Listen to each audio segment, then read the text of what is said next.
The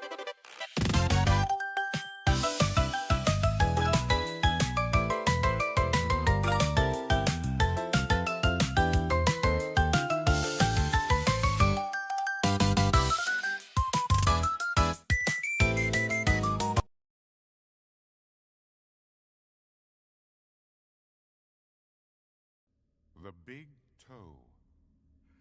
A boy was digging at the edge of the garden when he saw a big toe. He tried to pick it up, but it was stuck to something. So he gave it a good hard jerk, and it came off in his hand. Then he heard something groan and scamper away. The boy took the toe into the kitchen and showed it to his mother. "It looks nice and plump," she said. "I'll put it in the soup, and we'll have it for supper." That night, his father carved the toe into 3 pieces, and they each had a piece. Then they did the dishes, and when it got dark, they went to bed. The boy fell asleep almost at once, but in the middle of the night, a sound awakened him. It was something out in the street. It was a voice, and it was calling to him. "Where is my toe?" It groaned. When the boy heard that, he got very scared, but he thought, "It doesn't know where I am. It will never find me." Then he heard the voice once more, only now it was closer. "Where is my toe?" It groaned. The boy pulled the blankets over his head and closed his eyes. "I'll go to sleep," he thought. "When I wake up, it will be gone." But soon he heard the back door open, and again he heard the voice. "Where is my toe?" It groaned. Then the boy heard footsteps move through the kitchen, into the dining room, into the living room, into the front hall. Then slowly they climbed the stairs. Closer and closer they came. Soon they were in the upstairs hall. Now they were outside his door. "Where is my toe?" The voice groaned. His door opened. Shaking with fear, he listened as the footsteps slowly moved through the dark toward his bed. Then they stopped. "Where is my toe?" The voice groaned. "You've got it!" High beams. The girl driving the old blue sedan was a senior at the high school. She lived on a farm about 8 miles away and used the car to drive back and forth. She had driven into town that night to see a basketball game. Now she was on her way home. As she pulled away from the school, she noticed a red pickup truck follow her out of the parking lot. A few minutes later, the truck was still behind her. Guess we're going in the same direction, she thought. She began to watch the truck in her mirror. When she changed her speed, the driver in the truck changed his speed. When she passed the car, so did he. Then he turned on his high beams, flooding her car with light. He left them on for almost a minute. He probably wants to pass me, she thought, but she was becoming uneasy. Usually, she drove home over a back road. Not too many people went that way. But when she turned onto that road, so did the truck. "I've got to get away from him," she thought, and she began to drive faster. Then he turned his high beams on again. After a minute, he turned them off. Then he turned them on again and off again. She drove even faster, but the truck driver stayed right behind her. Then he turned his high beams on again. Once more, her car was ablaze with light. "What is he doing? She wondered. What does he want? Then he turned them off again. But a minute later, he had them on again, and he left them on. At last, she pulled into her driveway, and the truck pulled in right behind her. She jumped from the car and ran to the house. "Call the police!" she screamed at her father. Out in the driveway, she could see the driver of the truck. He had a gun in his hand. When the police arrived, they started to arrest him, but he pointed to the girl's car. "You don't want me," he said. "You want him." Crouched behind the driver's seat, there was a man with a knife. As the driver of the truck explained it, the man slipped into the girl's car just before she left the school. He saw it happen, but there was no way he could stop it. He thought about getting the police, but he was afraid to leave her. So he followed her car. Each time, the man in the back seat reached up to overpower her. The driver of the truck turned on his high beams. Then the man dropped down, afraid that someone might see him. Cold as clay. A farmer had a daughter for whom he cared more than anything on earth. She fell in love with a farmhand named Jim. But the farmer did not think Jim was good enough for his daughter. To keep them apart, he sent her to live with her uncle on the other side of the county. Soon after she left, Jim got sick, and he wasted away and died. Everyone said he died of a broken heart. The farmer felt so guilty about Jim's death. He could not tell his daughter what had happened. She continued to think about Jim and the life they might have had together. One night, many weeks later, there was a knock on her uncle's door. When the girl opened the door, Jim was standing there. "Your father asked me to get you," he said. "I came on his best horse." "Is there anything wrong?" she asked. "I don't know," he said. She packed a few things and they left. She rode behind him, clinging to his waist. Soon he complained of a headache. "It aches, something terrible," he told her. She put her hand on his forehead. "Why, you're as cold as clay," she said. "I hope you're not ill." And she wrapped her handkerchief around his head. They traveled so swiftly that in a few hours they reached the farm. The girl quickly dismounted and knocked on the door. Her father was startled to see her. "Didn't you send for me?" she asked. "No, I didn't," he said. She turned to Jim, but he was gone, and so was the horse. They went to the stable to look for them. The horse was there. It was covered with sweat and trembling with fear, but there was no sign of Jim. Terrified, her father told her the truth about Jim's death. Then quickly he went to see Jim's parents. They decided to open his grave. The corpse was in its coffin, but around its head they found the girl's handkerchief.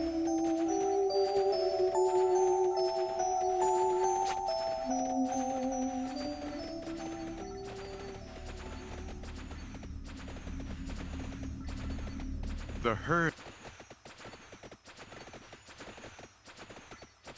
A haunted house. It seems like a fun idea for a date, although the model is... Day. That's the longest blackout yet. She must have gone out cycling. You or me. A man opens his mouth to bite a hot dog and suddenly freezes. His eyes widen, and the hot dog drops from his hand, falling to the ground.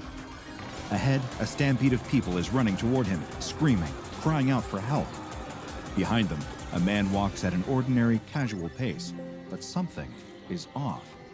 His eyes have a glazed, unfocused look to them, and he keeps shoveling random items into his open mouth, swallowing them down. He eats a clipboard and pen, a discarded shoe, and as the first man watches in horror, the very hungry man grabs the ankle of a fallen member of the crowd and pulls him into his mouth, devouring him. The first man turns to run for his life, only to be knocked to the ground by the rest of the crowd, trying to escape. He struggles to climb back to his feet, and a hand reaches out to take his. When he makes it to his feet, he looks up and sees the hungry man pulling him in. mouth stretching open wide. The sky is a perfect, cloudless blue. The air is warm from the unbroken sunlight, but cooled to the perfect temperature by a gentle breeze. And there is a sense of electricity, excitement, and competition in the air. Throngs of people have gathered together in a makeshift arena, piled into plastic chairs and swarming around concession stands, all training their eyes on the arena's center. What are they here for? Some sort of Olympic Games? A baseball tournament? A horse race? No, it's something greater, something meatier. It is the annual Midsummer Hot Dog Eating Contest, and locals and tourists alike are coming together to see just who can cram the most pork or beef hot dogs and buns down their gullets in front of a roaring crowd. The announcer makes his way to the front of the arena, standing with his arms wide in front of the long table behind him. As he calls out the names of this year's contestants, they file in, each taking his place behind the table. There is the previous year's champion, a burly man with a bushy beard and twinkling eyes, and there is this year's surprise competitor, a skinny 19-year-old college student with a hungry grin. Then there are the lesser-known contestants, a local father who signed up after making a joke with his daughter, an uncle who scrawled his name on the sign-up sheet after a few too many drinks, a recently retired man checking off another item on his golden years bucket list. All have come to the event today with full hearts and empty stomachs, ready to see who the year's victor will be. The announcer riles up the crowd, encouraging them to cheer as loudly as possible to spur on their chosen competitor. All the while, staff are carrying out trays piled high with hot dogs, more hot dogs than most people see in a year, except for the people who just really, really love hot dogs. Each contestant receives a tray of hot dogs, a bucket of water, and an additional empty bucket, just in case, well, you get the idea. With the supplies and competitors all in place, it is time to begin the countdown. The announcer holds up his favorite air horn and calls out, 3, 2, 1, eat! At the sound of the air horn's blast, the men leap into action, seizing hot dogs from plates and each engaging in their unique competitive eating technique. The previous year's champion employs the method of famous hot dog eating champion Joey Chestnut, dunking his entire hot dog sloppily into his water, then swallowing it as quickly as possible. The new challenger, on the other hand, employs the Solomon method, named for King Solomon. Much like the fabled king suggested doing with a stolen infant, eaters using the Solomon method break the focus of their feasting in half before polishing it off. One of the more casual competitors attempts a divide and conquer technique, eating first the dog itself and then the bun. Others employ no specific technique at all, attempting to devour the stack of hot dogs before them, using the same classic eating style they might employ at a family barbecue. This is a grave mistake. One by one, the less prepared competitors drop out, spitting into their buckets, wiping meat sweats from their foreheads, waddling out of the arena while groaning and holding their aching stomachs. Soon, only the two frontrunners remain. But what's this? A challenger approaches. An unassuming black man, clad in a shirt and dress pants, rushes into the arena, his face a mask of single-minded determination, and begins seizing the discarded hot dogs off the table, gobbling them up as fast as he can. The announcer and the rest of the audience watch in stunned disbelief. This is unprecedented, and as exciting as it is, definitely against the rules. This man is not a registered competitor, and he certainly can't join the contest in the champion stretch. Unsure of what else to do, the announcer beckons to the staff on the sidelines, ushering them back toward the table to clear the food and escort this surprise drop-in out of the arena. The audience watches with rapt attention as the staff members attempt to remove the stranger from his place at the table. He shakes his head violently, refusing to go, and snatches the hot dogs away from them, even as they try to clear the trays away. All the while, the remaining competitors standing are attempting to stay the course and finish strong in spite of the interruption. The new, younger man collapses, slumping down onto the table in a hot dog-induced stupor. He has tapped out. The victor is the previous year's champion, with a staggering ultimate tally of 38 hot dogs. As 4 staff members work together to wrestle the stranger out of the arena, the champion steps forward to receive his trophy. The crowd roars as he holds up his arms, grinning ear to ear and basking in yet another win. The announcer can still see the staff struggling with the stranger out of the corner of his eye. But this crowd wants to see their champion crowned, and the show must go on. So he grabs the Hot Dog King sash, the crown made from gold, well, gold-plated, hot dogs, and even the massive gold trophy. He crowns the winner, placing the sash over his shoulders. Then, as the music swells triumphantly, courtesy of the local high school marching band, the announcer holds up the trophy, sunlight glinting off its shiny surface. It represents so many things: achievement, celebration, the ability to eat just so much meat and not get sick, and now it is time for it to be awarded to the man who earned it. The announcer stretches his arms, handing over the trophy to the contest winner, when all of a sudden, another hand grabs hold of its handle, ripping it from the announcer's grasp. The stranger has returned, somehow freeing himself from the multiple security guards who escorted him away, and he has taken the trophy for himself. But he isn't just attempting to crown himself the hot dog king. No, this is not a simple coup de hot dog. He lifts the trophy up over his head, opening his mouth as wide as it will go, and tears the metal in half with a horrible screeching sound, shoving the pieces into his mouth, chewing and swallowing. By the time the announcer and the champion recover from their shock enough to move again, the trophy is completely gone, vanished into the stranger's belly. After a day of seemingly impossible feats of feasting, the sight of this strange man consuming a truly impossible meal of metal is just too much for the already anxious crowd to take. The arena erupts into absolute chaos as people spill out of their seats en masse, fleeing the area. The champion, however, does not turn and run. He feels robbed of his victory. Though it may have occurred in an utterly bizarre fashion, he won't stand for this kind of disrespect. He has trained all year for this moment, only to watch his trophy be eaten right in front of him. He marches right up to the stranger and pokes him in the chest, demanding to know who he thinks he is. What gives him the right to crash the hot dog eating contest, interrupt the proceedings, and upstage his victory by chowing down on the trophy? The man doesn't answer him, so the champion continues to berate him, wagging his finger in his face. The stranger's eyes follow the finger, and slowly he opens his mouth. There is a sudden chop, and the champion screams, holding his hand to his chest, using his shirt to stem the bleeding. He turns to run with the rest of the crowd, but it's too late. The stranger's hand clamps down on his shoulder, holding him in place with a surprising strength. The only thing he sees before his life is snuffed out is the stranger's wide-open mouth, before everything goes dark with another sickening chomp. All the while, the crowd's terror rises to a fever pitch at the horrible sight. They trample each other as they scramble to vacate the area, shoving strangers and loved ones alike out of the way, in a bid to escape this mysterious equal-opportunity omnivore with an appetite for far more than just hot dogs. Some manage to escape, running far enough from the arena that they can stop to catch their breaths and glance back at the ones who were not so lucky. Those who tripped and fell in the madness, who had the wind knocked out of them by an elbow to the gut from one of their neighbors, those with weak ankles or who hadn't tied their shoes carefully enough. All of these poor, unfortunate souls are next on the menu for the stranger, who devours them one by one, rarely even stopping to chew. As one surviving woman watching from a distance pulls out her phone to call 911, she can't escape noticing the parallels to the contest itself, the way the stranger eats with a singular focus on consuming as much as possible. There's no pause to enjoy the meal, but there is no sadism or malice in the act either, just the sheer, undeniable drive to keep eating. The woman's call to the police is one of the strangest moments of her life and utterly baffles the local police department. "Ma'am, please calm down," one officer repeats again and again. "What do you mean there's a man eating people?"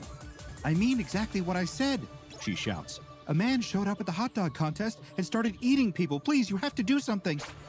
"I think this is above our pay grade, miss," another officer chimes in. "You think we should call, the first officer trails off. Who? The woman demands, but the line goes dead before she can ask another question.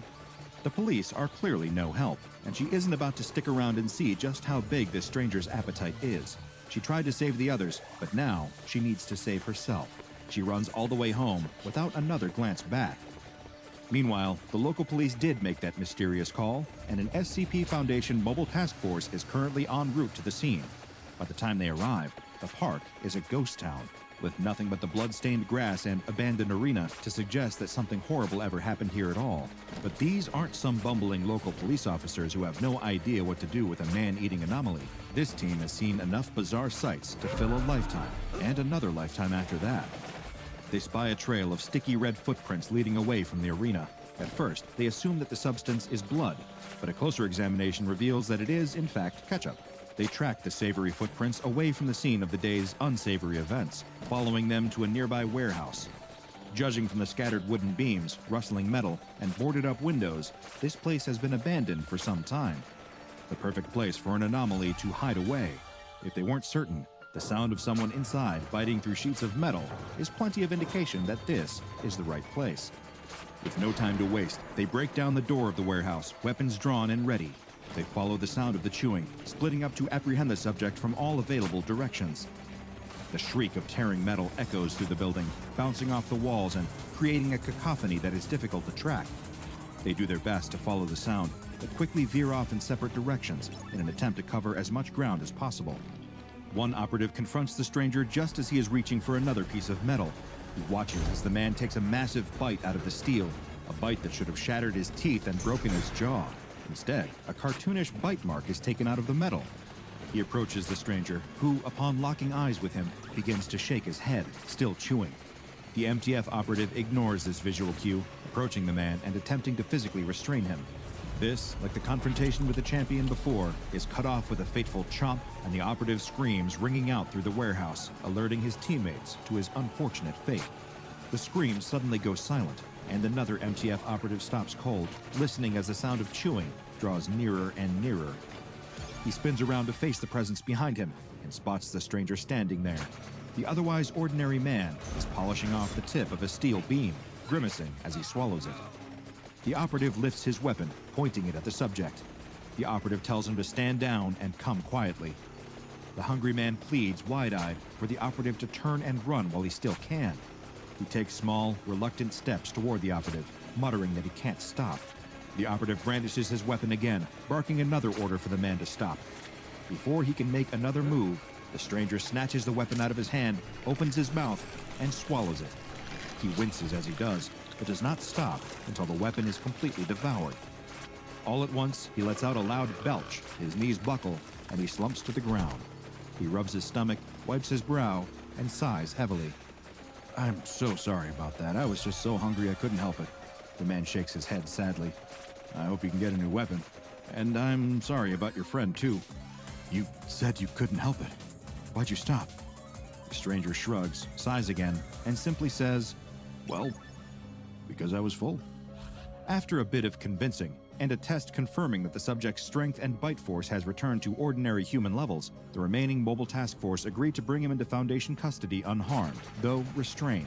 They pile into one of the SCP Foundation's trademark unmarked vans and set off toward the nearest Foundation site. About 1 hour into the trip, the subject begins to lament his growling stomach, asking if they could possibly stop somewhere for a bite to eat. Ordinarily, this is against protocol, but after what happened to their teammate, the task force members aren't taking any chances. They pull into a fast food drive-thru and permit the subject to order whatever he wants. They'll declare it as a business expense later. 5 burgers, 5 fries, 5 tacos, 5 pies, 5 cokes, 10 tater tots, 10 tenders, 5 shakes, 5 pancakes, 5 jalapeno poppers, and 5 baked potatoes later, the task force successfully reached the Foundation site with their newest subject, SCP-913. SCP-913 appears to be an average African-American man around middle age. Though his appearance is completely ordinary, his metabolism is unnaturally fast. He requires the recommended daily caloric intake for an average human being every 2 hours and has an unusually high internal temperature, though the specific number has been redacted from his official file. If he does not meet his calorie requirement for a given 2-hour period, he will enter a trance state in which he is unable to control himself. In this state, he will break down and ingest any solid matter in his line of sight. This includes matter that would ordinarily be indigestible, including wood, plastic, and metal. In this state, his appetite does not distinguish between living and non-living subjects. When he is in this hunger-driven state, he is aware of all his actions, but cannot stop himself, even when he eats dense materials that cause him extreme discomfort. If this state hits while the subject is sleeping, he will be forced awake. In addition to his anomalous appetite, SCP-913 can rend objects at an estimated force of 3,000 newtons and can bite objects with an estimated force of 5,000 newtons when eating them. Whenever he is not in his trance state, he cannot replicate this strength. An examination of SCP-913's liver tissue showed that it is capable of producing new enzymes in response to foreign material, allowing his body to digest matter that should be highly dangerous to consume. These enzymes metabolize the substrate at an efficiency of approximately 98%, detoxifying any drugs or toxins consumed by the subject during the hunger state or otherwise. This includes, but is not limited to, amnestics and anesthetics. When SCP-913 was first discovered, he was wearing a shirt and dress pants, both with the brand name Doctor's Orders sewn onto their tags. SCP-913 has no tattoos aside from one on his right calf, which reads, Mr. Hungry, from Little Misters by Dr. Wondertainment. Just in case you aren't aware, the Little Misters are a line of humanoid anomalies created by the mysterious Dr. Wondertainment Corporation, including the fish-headed Mr. Fish, the candy-coated Ms. Sweetie, and Mr. Life and Mr. Death, who is every bit as existentially upsetting as he sounds. The purpose of these creations is currently unknown, though, like many Dr. Wondertainment products, their existence invites endless speculation. SCP-913 must be contained in a customized humanoid containment cell lined with 1 meter thick carbon steel. 913 is to be provided standard furnishings for his containment cell, coinciding with the usual necessities for a comfortable humanoid dwelling. He may be given pre-recorded entertainment materials, such as concerts, films, and television shows upon request. The cell may be accessed via a reinforced carbon steel door. Once every 2 hours, SCP-913 is provided with 1 nutritional supplement as specified in Document 913-2. I attempted to locate a copy of 913-2 for further details on said nutritional supplement, but access to it appears to be limited to researchers assigned to SCP-913. While the subject is sleeping, nutrition is provided to SCP-913 via a central venous catheter that must be changed once every 3 months. These measures allow SCP-913 to receive the calories that he needs to avoid entering a hunger state, ensuring the safety of everyone on site, as well as his own comfort. Like the rest of the Little Misters, SCP-913 presents a puzzle that may never be solved.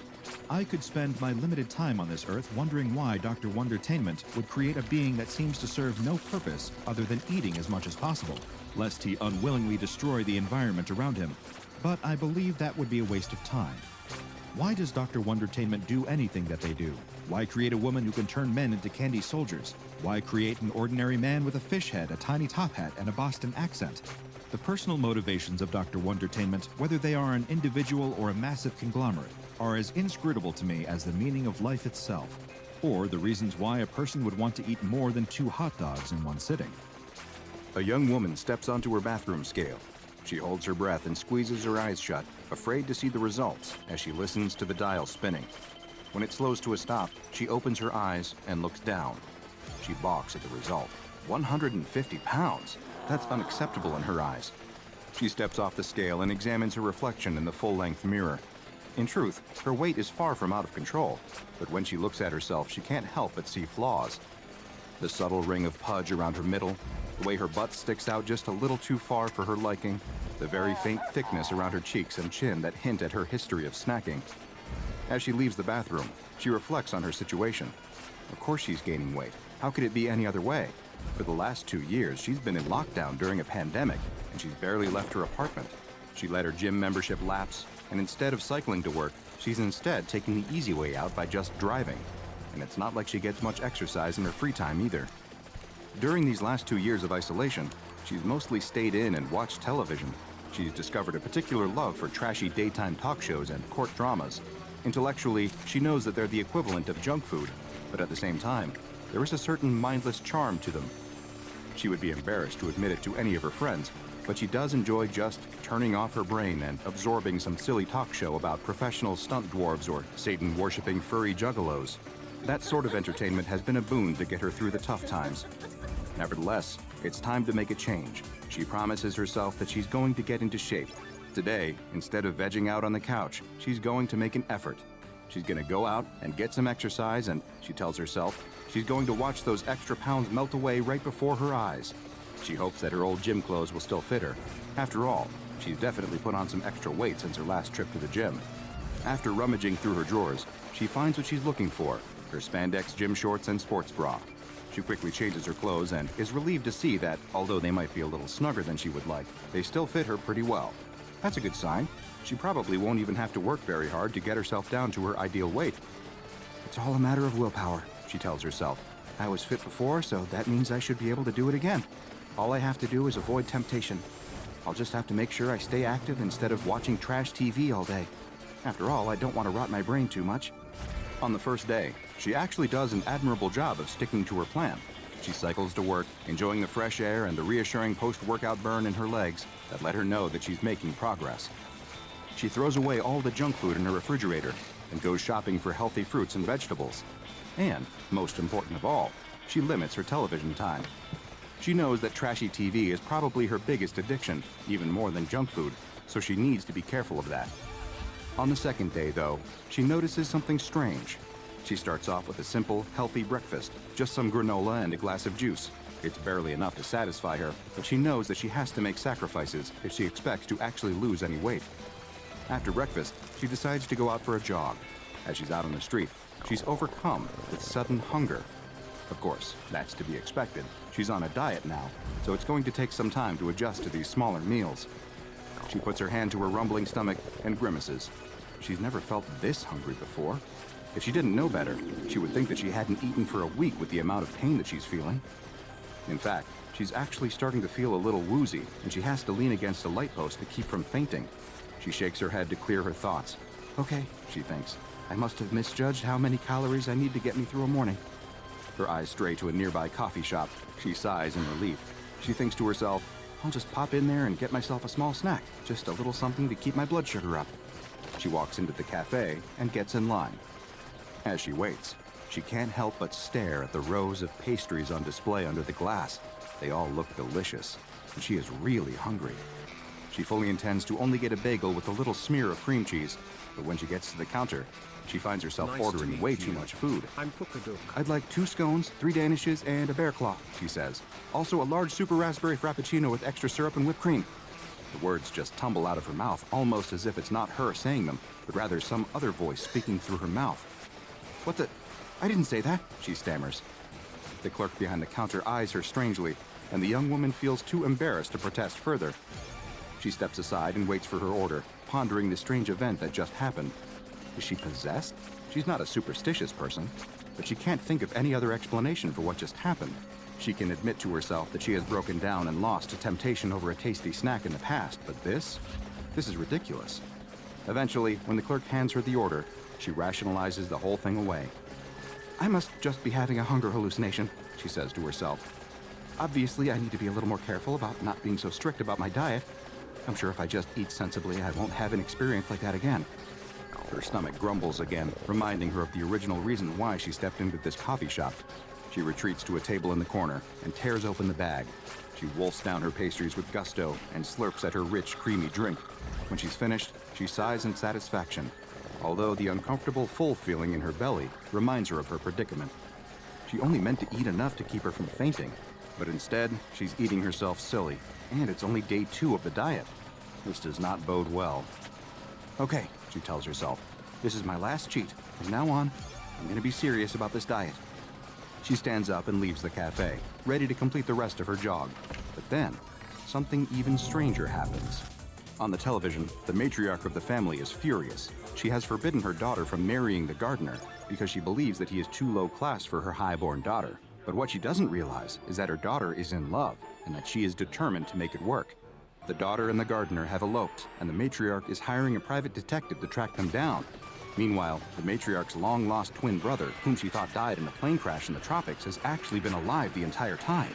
He has been in a South American hospital recovering from amnesia, but now he returns to the family estate, ready to claim his share of the inheritance. These events are all noted by the family's shady lawyer, who has big plans to usurp the family fortune himself. Unbeknownst to the family, he is actually secretly working for their mortal enemies and business rivals to destroy them. The young woman laughs, shoving a handful of potato chips into her mouth. Oh man, I wouldn't want to be in their shoes now. That lawyer is playing them all like fiddles. Suddenly, she startles, as if she's just waking up. Where is she? Wasn't she just in that coffee shop? How is it that she's at home? And why is she eating potato chips? She was sure that she threw out all the junk food in the house. She must have bought a bag on her way back home from jogging, but she literally cannot remember it. And what is she doing now? Watching television and eating junk food? In disgust, she grabs the remote and shuts off the TV. She was supposed to be jogging, and instead, she's sitting at home and watching stupid soap operas. The thing that worries her the most is her apparent blackout. She remembers nothing about her trip home from the coffee shop, although the evidence of the potato chip bag indicates that she must have stopped at a convenience store or supermarket on the way home. How could she forget something like that? I really must be having a blood sugar issue, she tells herself reassuringly, even though deep down, she knows that can't be the case. She had the blackout after eating the pastries at the coffee shop, so that can't be the cause. But she really doesn't want to think about that, so she puts it out of her head with a renewed promise to commit to her exercise and fitness program. Over the next few days, she makes a valiant effort to keep her promise. She cycles when she can, she jogs when she remembers, And yet, the blackouts continue. And no matter where she is when she loses her memory, she always recovers in the same place. Back home on her couch, always in the middle of eating some fatty junk food, always staring at the television set. Sure, she's always had an unhealthy television habit, and she knows that trashy talk shows and silly soap operas are her biggest weakness. But it doesn't make any sense that she would be seeking them out when she's in some kind of fugue state, right? As the weeks roll by, the young woman finds that her weight keeps rising. When she steps onto the bathroom scale, she's shocked to see that the dial points to 200 pounds. She's doing everything right, she thinks. How is that possible? How is it possible that she's ballooned up an extra 50 pounds since deciding to slim down? She can't fit into her old gym clothes anymore. She can barely tug the spandex shorts up to her thighs, and even if she could, she's afraid that they're going to split apart. In desperation, she switches to an old stretchy sweatsuit. It's the only thing that she owns that still fits her. This is just a temporary setback, she tells herself as she stares at her bloated reflection in the bathroom mirror. I just have to work harder. And she does. Or does she? When she goes to ride her bike, she finds that it's no longer strong enough to support her weight. She can't perch on the seat comfortably, and the steel body frame starts to creak when she rests her full weight upon it. She steels her resolve. Sure, it might be embarrassing to go out in public wearing an ill-fitting sweatsuit and riding a bike groaning under her bulk, but she really has no choice. This time, she's going to do it. And she probably did ride her bike to work, right? She's not sure. The next thing that she knows, she's back at home, spread across the couch, basking in the comforting glow of the television.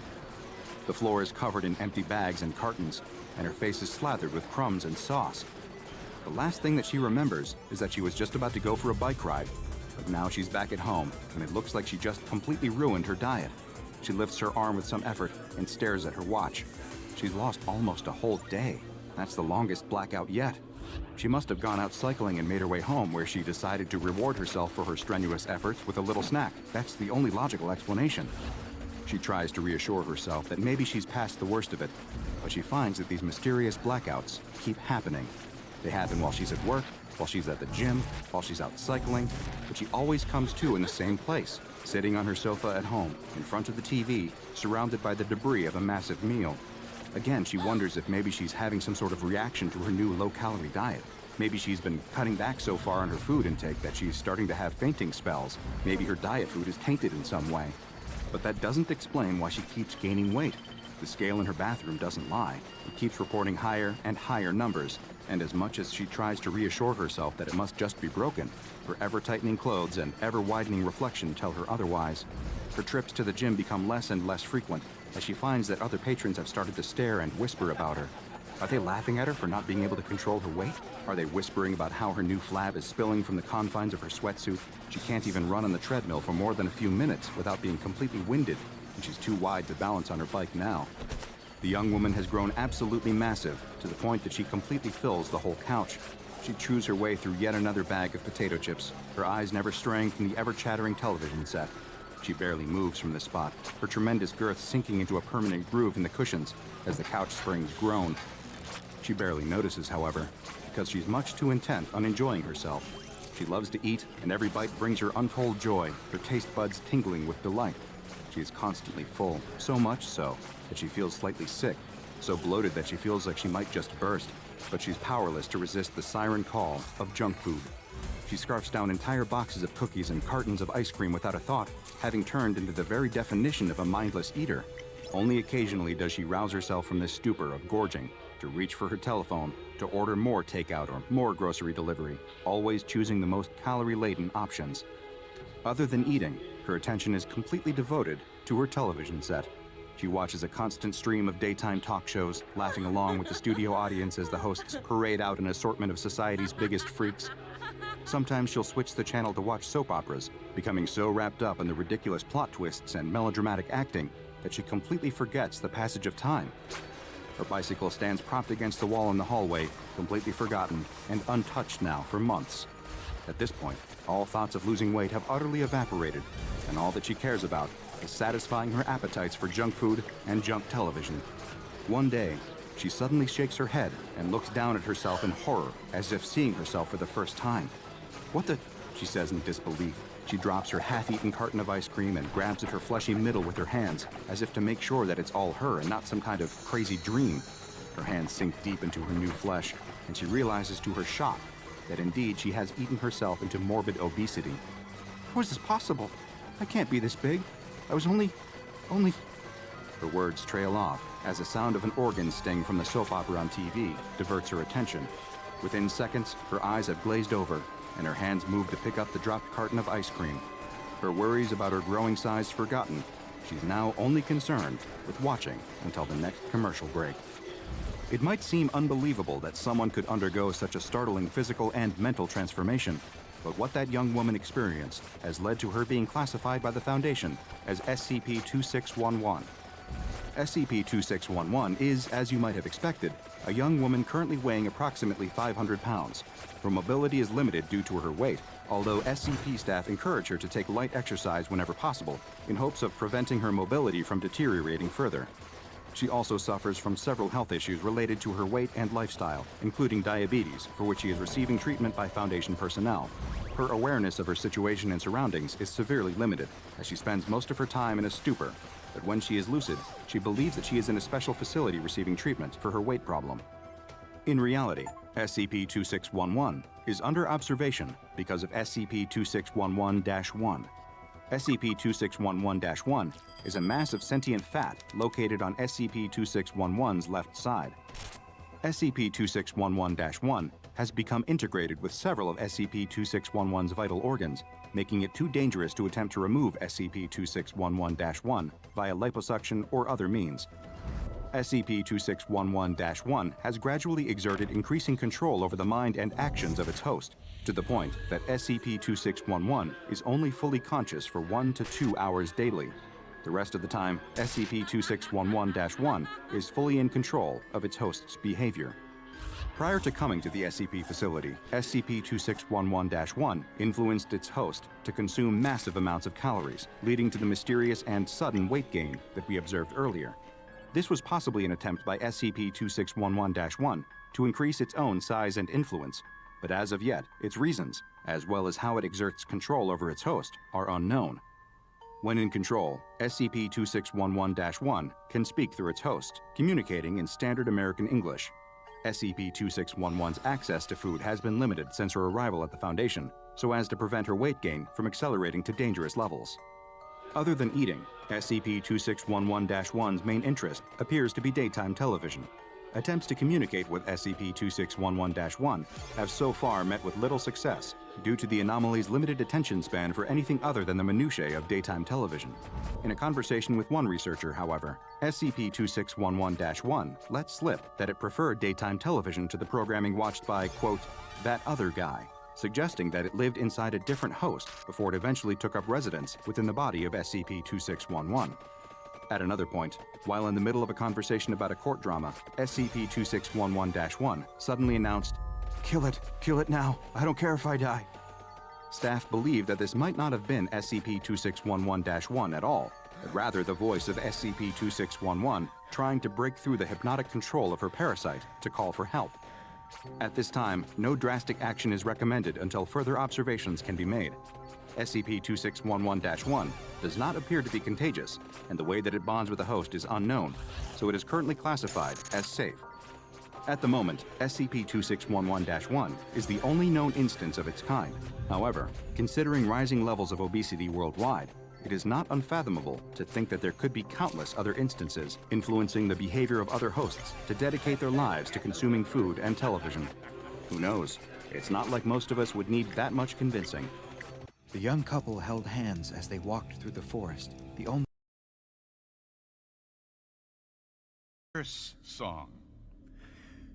Don't you ever laugh as the hearse goes by, for you may be the next to die. They wrap you up in a big white sheet, from your head down to your feet. They put you in a big black box and cover you up with dirt and rocks. All goes well for about a week. Then your coffin begins to leak. The worms crawl in, the worms crawl out. The worms play pinochle on your snout.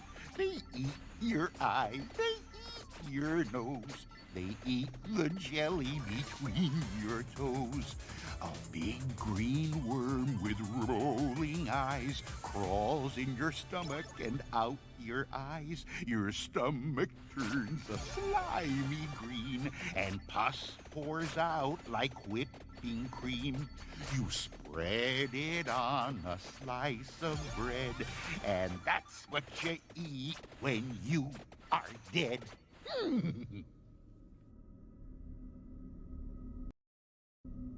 Me. Only light coming from the full moon which streamed down between the branches. The young woman is riveted by her friend's story. She's never been a fan of ghost stories. She scares too easily, but her friends insisted. But what they didn't know was that there was something else out there in the forest. Something watching them. The young woman can't help but look around, scanning the forest to see if there's anything out there watching her. But it's too dark to see anything past the dim ring of light cast by the campfire. Just then, something emerged from the forest. The couple had no idea that it was just feet behind them, matching them step for step. Slowly, it began to reach out towards them. "What was it?" the young woman instinctually asked. "It was the Gashadokuro." The young woman screams in fear as she is grabbed from behind by a skeleton. But of course, the laughing of her friends clues her in immediately that this is not a real Gashadokuro. It's just her stupid friend in a mask. No one can contain their laughter. Even the young woman has to laugh a little. As her friend takes off his cheap skull mask, she playfully hits him in the arm. "You jerk! You should have seen the look on your..." The gigantic shrieking skeleton leaps from the woods and picks up the young man, shoving him straight into his mouth and consuming him, the boy crying out as his bones are snapped between its enormous jaws. Everyone screams and turns to run, but another colossal skeleton emerges from the forest, picking up two of the group, one in each hand, before smashing them together over and over, leaving nothing but a tenderized pile of flesh between its bony fingers that it then begins to devour.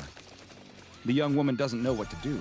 She's petrified with fear, unable to move or even think. She's grabbed from behind and turns to see her friend who is telling the story. "Come on, we have to go." She still doesn't move. She can't tear herself away from watching the horror that's playing out in front of her. But he grabs her hand and forcefully pulls her into the forest behind him. As they run through the woods, they can hear the sounds of their friends being eaten by the enormous skeletons. There's nothing they can do to help them, though. All they can do is run. The two sprint as fast as they can through the thick, dark forest, jumping over fallen trees, hoping that there's solid ground on the other side. The young woman's foot catches in a root, and she falls hard to the ground. Her friend stops and quickly comes back. As he is helping her stand up out of the mud, they both notice something. A sound. The heavy thuds of another giant skeleton. And it's getting closer to them. "Come on, we have to keep going." With a loud shriek, a huge bony hand emerges from the forest and grabs the young man. The young woman watches as he is lifted 100 feet into the air and stuffed whole into the gargantuan skeleton's mouth. She steps slowly backwards, knowing that she will soon meet the same fate, until the earth disappears beneath her feet. She tumbles down the hillside, somersaulting end over end, crashing through the brush on the hillside until dropping over an embankment. If the fall down the hill knocked her out, then the drop over the embankment was enough to wake her back up. Her wits come back just enough for her to roll under the embankment's ledge, and not a moment too soon. She huddles under the ledge and watches as the two skeletons stride over her hiding place and continue on deeper into the forest. She listens until the sounds of their thudding steps disappear. She doesn't know what to do. Should she try to get back to the campsite and see if any of her friends are still alive? If they are, they might need her help. But what if there are more of these things out there? What if they come back, looking for her? Her mind races, unsure of what to do, and she has trouble thinking clearly. Her ears are ringing from her tumble down the hillside, and her teeth audibly chatter in fear. As she debates her next move, trying to make sense of the nightmare she's found herself in, she suddenly notices something. A shadow cast by the moonlight begins to grow on the ground in front of her. That's when she realizes something else. It's not her teeth that are chattering. The sound is coming from somewhere else. She stands up and turns around to see a huge skull slowly rising up behind her. The giant skeleton, this one even bigger than the others, reaches out towards her. The girl closes her eyes, preparing to meet her fate as the skeleton starts to shriek. But it's a different kind of sound. She opens her eyes and is almost blinded by the intense white light on the skeleton's face. It sounds like it is shrieking in pain from the light being cast on it, and she's forced to turn away and shield her eyes. As she does so, she sees the source of light. It's a man in a uniform. He looks like some sort of tactical police officer, but instead of a gun, he's holding an enormous flashlight that he's pointing at the skeleton. More men who are dressed just the same emerge from the woods, blasting the skeleton with more light. It continues shrieking but seems helpless to do anything. She watches as the skeleton seems to lose its form, slowly disintegrating in the light, until eventually it disappears completely. Later, the young woman is sitting in the back of a van with a blanket wrapped around her shoulders. One of the policemen, at least she thinks he must be a policeman, brings her a hot drink. She still can't believe what she saw that night. The monstrous creatures that killed and ate her friends. It felt like it wasn't real, like she was watching a movie play out. Were those Gashadokuro? She asks. A man in a white lab coat looks up from a nearby table where he had been working on something. She thinks he must be a doctor of some kind. Yes, he tells her, or something similar to them. Maybe they inspired the myth of the Gashadokuro. Maybe the myth inspired them. We simply don't know. She asks. All my friends are dead, he interjects. I know this is hard for you. Getting chased by giant anomalous skeletons and watching your friends eaten alive would be tough for anyone to deal with. The young woman starts to sob, the weight of the moment finally hitting her. But I have some good news, he tells her. She sniffs and looks up at the doctor. Believe it or not, I've seen this thing happen a lot. And you don't have to worry, because you're not going to remember any of this. Ouch! The young woman cries, and looks down to see that he has jabbed her in the thigh with a syringe. She tries to push him away, but she's already feeling weak and disoriented. She sways a little before her eyes shut, and she passes out. The young woman wakes in the cheery morning light of her own bedroom. She yawns and stretches, the strange dream about skeletons in the forest already drifting from her mind. Konnichiwa, I'm Dr. Bob, and today's file is a terrifying anomalous entity referred to in Japan as the Gashadokuro, but known by the SCP Foundation as SCP-2863, the Starving Skeletons. SCP-2863 is not just one, but an entire population of entities that resemble gigantic human skeletons. These enormous bony creatures' size can vary, but on average they are approximately 30 meters tall. While their exact number is unknown, over 200 separate individual instances have been identified and cataloged, with each having distinctive markings, such as their bones having different types of damage or burn marks present. SCP-2863 instances are currently found exclusively in Japan, where they will appear only after sunset. It is still unknown if the skeletons are sapient, though they do appear sentient as they engage in their primary behavior of hunting down and consuming humans. Despite their enormous size, they are capable of moving very quietly when they want to, though there have been reports from survivors of their appearance being preceded by a rattling-like sound, which may be their own teeth or giant bones hitting against each other. Once they have caught a human, they will immediately devour them, with the human's blood appearing to be absorbed directly into their bones, since they lack any digestive organs. It is unknown if they require the blood of humans for sustenance, or if their predatory behavior is motivated by something else. Two massive... Monitoring and control of SCP-2863 instances was previously the responsibility of the Imperial Japanese Anomalous Matters Examination Agency. The IJA-MEA, which as the name suggests, was Imperial Japan's answer to the SCP Foundation, tasked with investigating the strange anomalies within their own borders for the benefit of the Empire. Several of the IJA-MEA agents who had been investigating the Gashadokuro at the end of World War II transferred to the SCP Foundation when the Anomalous Matters Examination Agency was disbanded, and continued their work on the anomaly. They also provided their original files on the anomaly, which gave the Foundation their first information on the giant anomalous skeletons. According to the IJA-MEA's translated file, Gashadokuro are created by mass death, by the concentrated suffering of hundreds. While the Gashadokuro will eventually fade, they remain for centuries after their creation, lingering until their sorrow has diffused and faded. There is no way to hasten this process. The IJA-MEA file also explained that while conventional weaponry is useless against the anomalous skeletons, light can be used to banish the creatures, and either natural daylight or man-made light will suffice. When exposed to light, the skeletons will start to lose their corporeal form until they fade away completely. This doesn't kill instances of SCP-2863, though. It only temporarily neutralizes them, and appearances of the same instance will often be reported the very next night.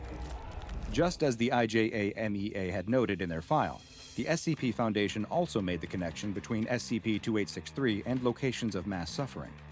While Imperial Japan's Anomalous Investigation Unit identified 203 instances of SCP-2863, the Foundation has since become aware of 3 others, each of which were found at sites connected to death and destruction. The first new instance was found near Nanjing, China, the location of an especially brutal massacre during the Second World War, that may have resulted in as many as 300,000 deaths. It's believed that the entity first appeared in this location in 1938, just after the massacre, while the city was still under the control of Imperial Japan. This has led some to speculate that the locations where Gashadokuro appear are inherently tied to the borders of Japan as a nation and have fluctuated with geopolitical changes. The second was discovered several kilometers from Fukuoka City in Japan, a city that saw heavy firebombing by Allied forces during the war. The third was identified in 2011 in the Tohoku region of Japan, which is where the Fukushima nuclear disaster occurred. Each of these new instances appeared to bear injuries consistent with someone who suffered through the nearby tragedies, with the first showing evidence of crushed bones, the second appearing to have suffered intense burning, and the third missing teeth, which is common in cases of extreme radiation poisoning. These specific injuries add further evidence of the connection the Gashadokuro may have to human misery. The impermanent nature of SCP-2863 and their ability to manifest even after being neutralized has made long-term containment of this anomaly all but impossible, and they have been classified as Keter. In the event that an instance is spotted, Mobile Task Force Omicron-3 is dispatched to the area, where they will attempt to neutralize the entity through the use of high-powered floodlights. Any civilians who are exposed to SCP-2863 and survive are given Class A amnestics so that they can hopefully move on with their lives and forget their horrifying encounter with the starving skeletons. These winters are getting worse every year, that's for sure. The old cattle rancher doesn't know if it's the climate changing, God's judgment arriving, or if he's just getting older and struggling to keep up. Probably a strong mix of all of it. Whatever the cause, it doesn't change the facts. It's deathly cold out there. His ailing, elderly ma's health continues to deteriorate. He hasn't heard from his delivery driver Jorge in days, and on top of it all, his loyal dog Maribel is out there barking into the darkness of the barn. The rancher heads out to fetch her. He doesn't know what he'd do if she froze. He whistles, but she doesn't look back at him. She just carries on barking up that road into the snowy night. The rancher wades through the snow and peers in the direction she's looking. "There's nothing there, girl. Get inside." But Maribel keeps barking. She's insisting. He looks again. Is that? The rancher takes off running up the road. All thoughts of cold immediately gone from his mind, he races towards the figure as fast as he can. His frozen fingers fumble at the zipper on his parka. Icy wind stabs the insides of his lungs. Maribel shoots off ahead of him. There, he pulls the zipper down and wrestles the thick coat off of his shoulders just as he reaches the tiny figure. He drops to his knees and throws the coat over the shoulders of the little girl standing alone in the snow. Quick as he can, he wraps it tightly around her, pulling the hood up and over her head. He takes her tiny shoulders in his hands and gives her a shake. "You okay? Hello? Can you hear me?" The girl sways for a moment, then collapses. He catches her and in one deft motion scoops her into his arms and takes off back down the road in the direction of his farm. Where the hell had she come from? There are no buildings around here for miles. No one uses that road except Jorge. And in this weather, she couldn't have walked all the way over those mountains. She'd have frozen solid. He bites the finger of a glove and pulls it off. With his bare hand, he clasps one of hers. By the feel of her skin, she pretty much is frozen solid already. He needs to get her warmed up, now. He kicks open the front door and bundles inside with a flurry of snowflakes and an anxious dog at his heels.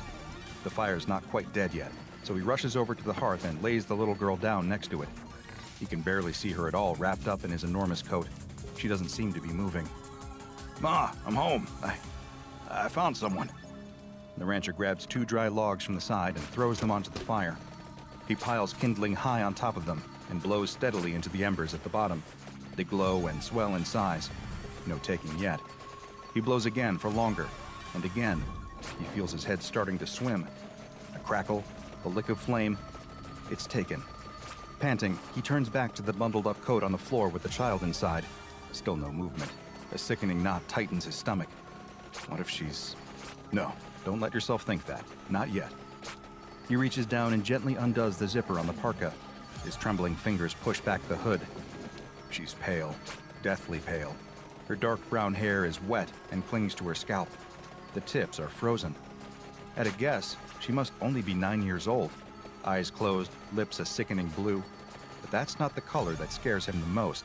On her neck, there's red. Delicately as he can, the rancher takes the coat off her shoulders and hangs it up by the fire. She's dressed only in a plaid shirt, way too big for her. It looks like an adult's shirt, similar to an old one he used to have years ago. But on her neck, her hands, her feet, is that same deep red, layers of blood frozen to her skin. He sits back, his mind blank. He's seen that much blood before. Sure he has. When you work with cattle, it's an unfortunate part of the job. He's seen cows bleed out during childbirth. The girl in front of him, she's the same color as those orphaned calves that lie crying on the floor. A groaning sound fills the room. The rancher looks across at the armchair where his ma sits. She doesn't look at him, doesn't look at the girl on the floor. She just stares into the fire, same way she always does. Ma groans again, trying to express something she doesn't understand, being in a world without living in it. Ma, it's okay. Sorry if I startled you. We have a guest with us. But she just keeps on groaning and staring into the fire.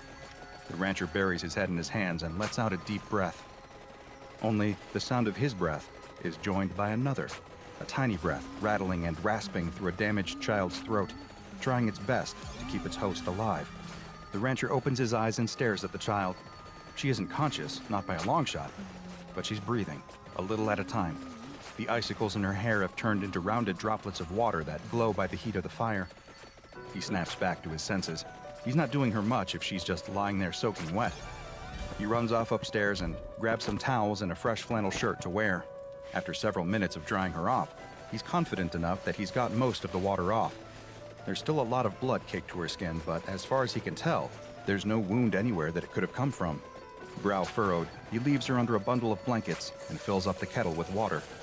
Hanging it carefully over the fire, he walks over to the cabinet and fishes out a tin of cocoa from the top shelf. Hasn't been used in years, but should still be fine. He would make it with milk, but she's probably dehydrated. Lifting the kettle's lid with the poker, the rancher pours the brown powder inside and waits for it to boil. The little girl's eyes are open now. She's staring into the flames. Her lips are looking a little more pink, her skin a little more blotchy. You're safe here. Just stay by the fire and warm up a bit. You like cocoa? The little girl drags her eyes away from the flames. Her expression is mostly blank. She looks too tired to be confused. I don't know. I think you will. Ma always gave me cocoa.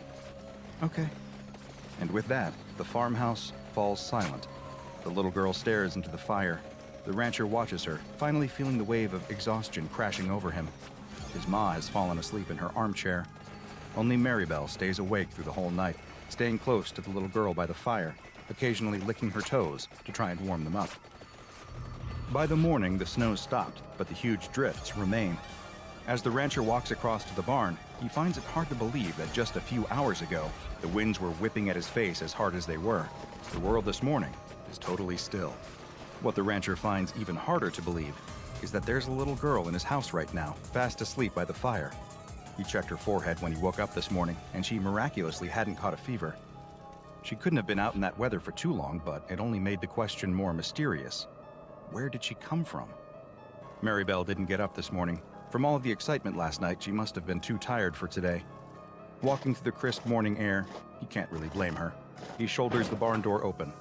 A column of steam curls out of the opening.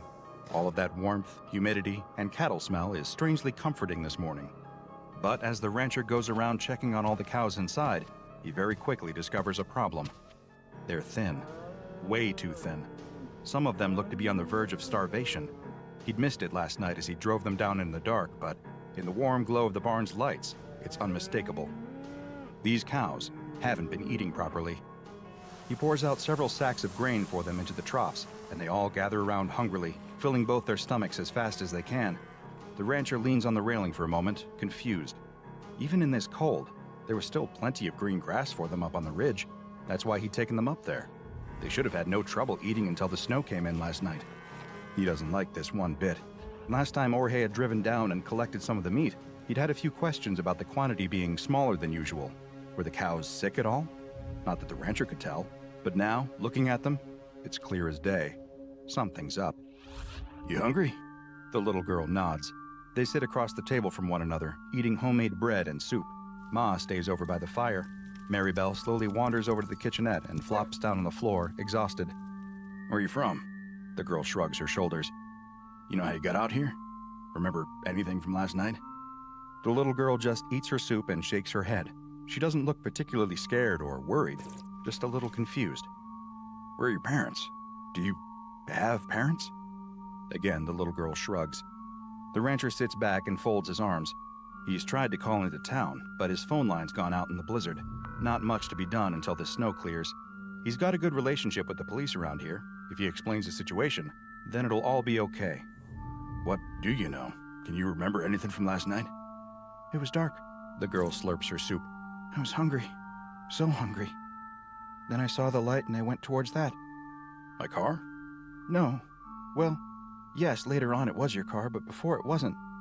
"What was the light then? Where were you?" "I don't know. It was just the light." Now he's even more confused, but try as he might, the rancher can't figure any of it out, and try as she might, the little girl can't remember anything more precise than that. The pair of them hop into the car and drive back out up the road that afternoon. The snow is piled so high that the rancher is having to get out twice as often as he did the previous night to clear a track for them. He isn't actually sure what he's brought her out here looking for. Clues, maybe? He almost laughs at himself at the thought, but that's probably the best word for it. If he can figure out how she got here, then he can work on understanding who she is and how to get her home. There's the damage to the phone line. One of the masts has collapsed, sagging heavily on the lines. That's not something he can fix on his own. No, sir. Looks like he'll have to wait for the snow to melt before making any phone calls again. That could be in 1 week. That could be in 3 months. He glances at the child sitting in the passenger seat. She's just staring out of the window in amazement, wrapped up in as many layers as he could put on her. They may be stuck together for a while. A lurch. The pickup plunges dangerously to the left. The rancher slams on the brakes and it comes to a stop just in time. A large chunk of snow in front of them comes loose and slips off the side of the road. It tumbles down into a gully that he hadn't even spotted. With all this snow on the ground, he has no frame of reference. Everything is just white. "Stay here." The rancher opens the door and climbs out. He wishes Maribel was with him, but she'd wanted to stay home again. Poor dog.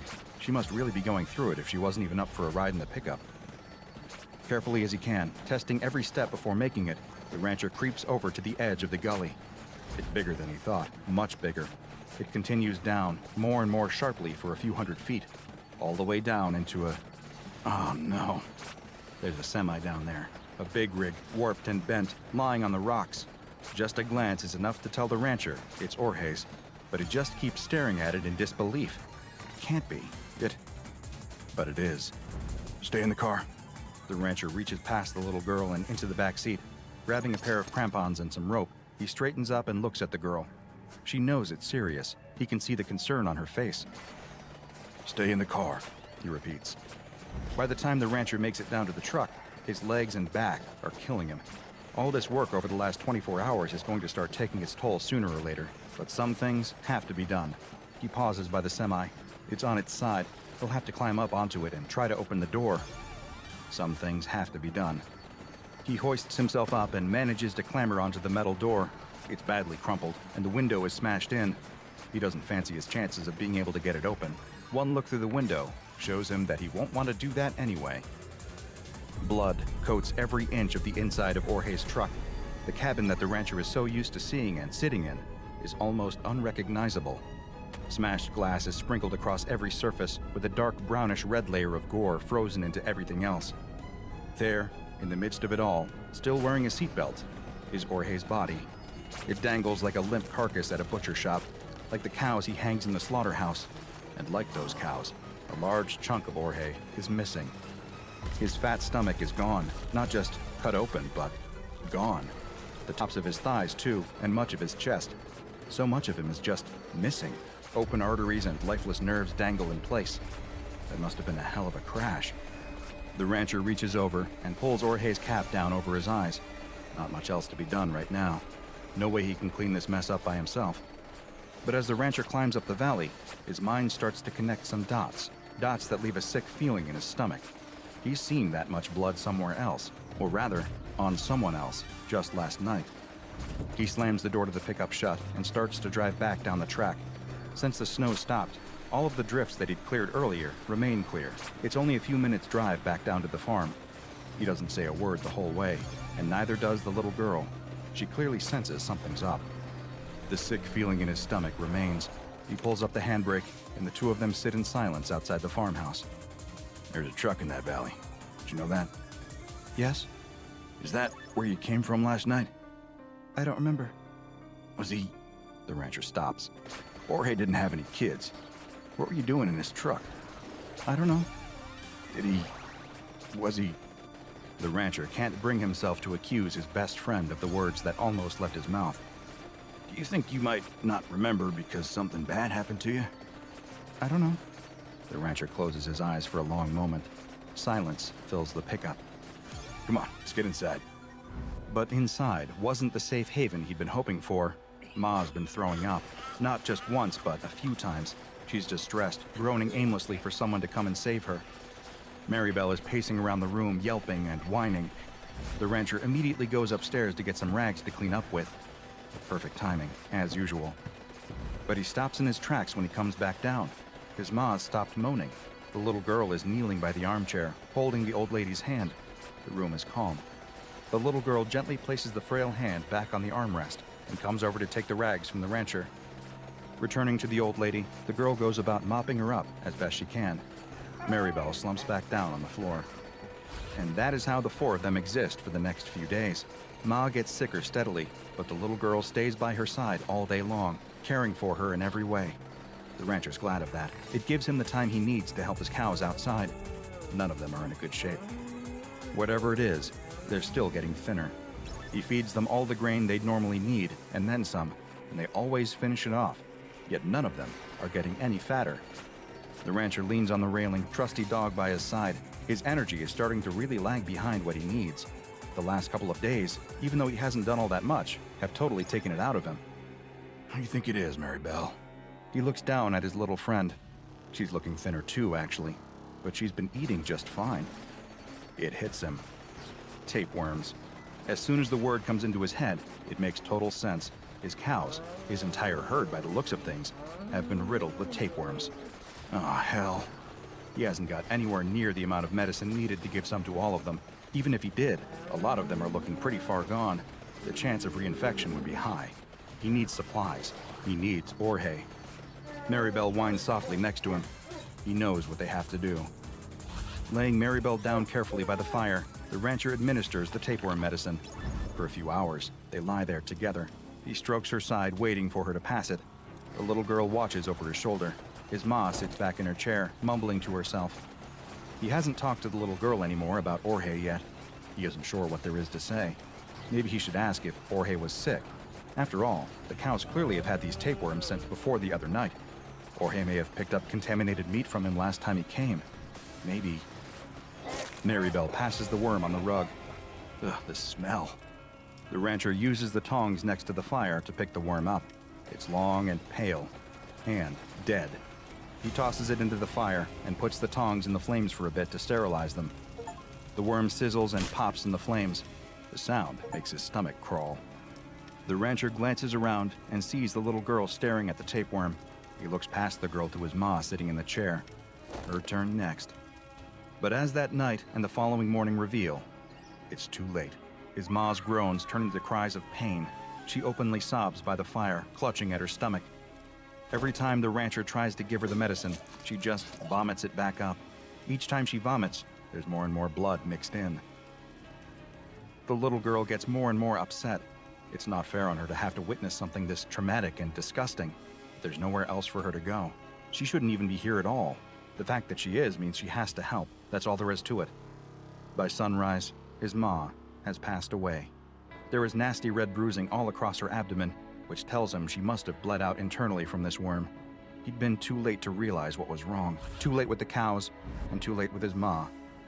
He covers his ma with a blanket and tells the little girl not to go and wash her hands. He needs to check on the cattle. Sure enough, during the night, a handful of them died too. The calves. They were the ones to go first whenever something like this happened. Mother cows stood over their calves, licking their heads, willing them to wake up. The rancher drags each body out to the back and burns them. He can't risk any more contamination. As the carcasses burn, he allows himself to cry. But when the rancher comes back into the house, it's full of noise, a noise that takes his brain a long time to comprehend.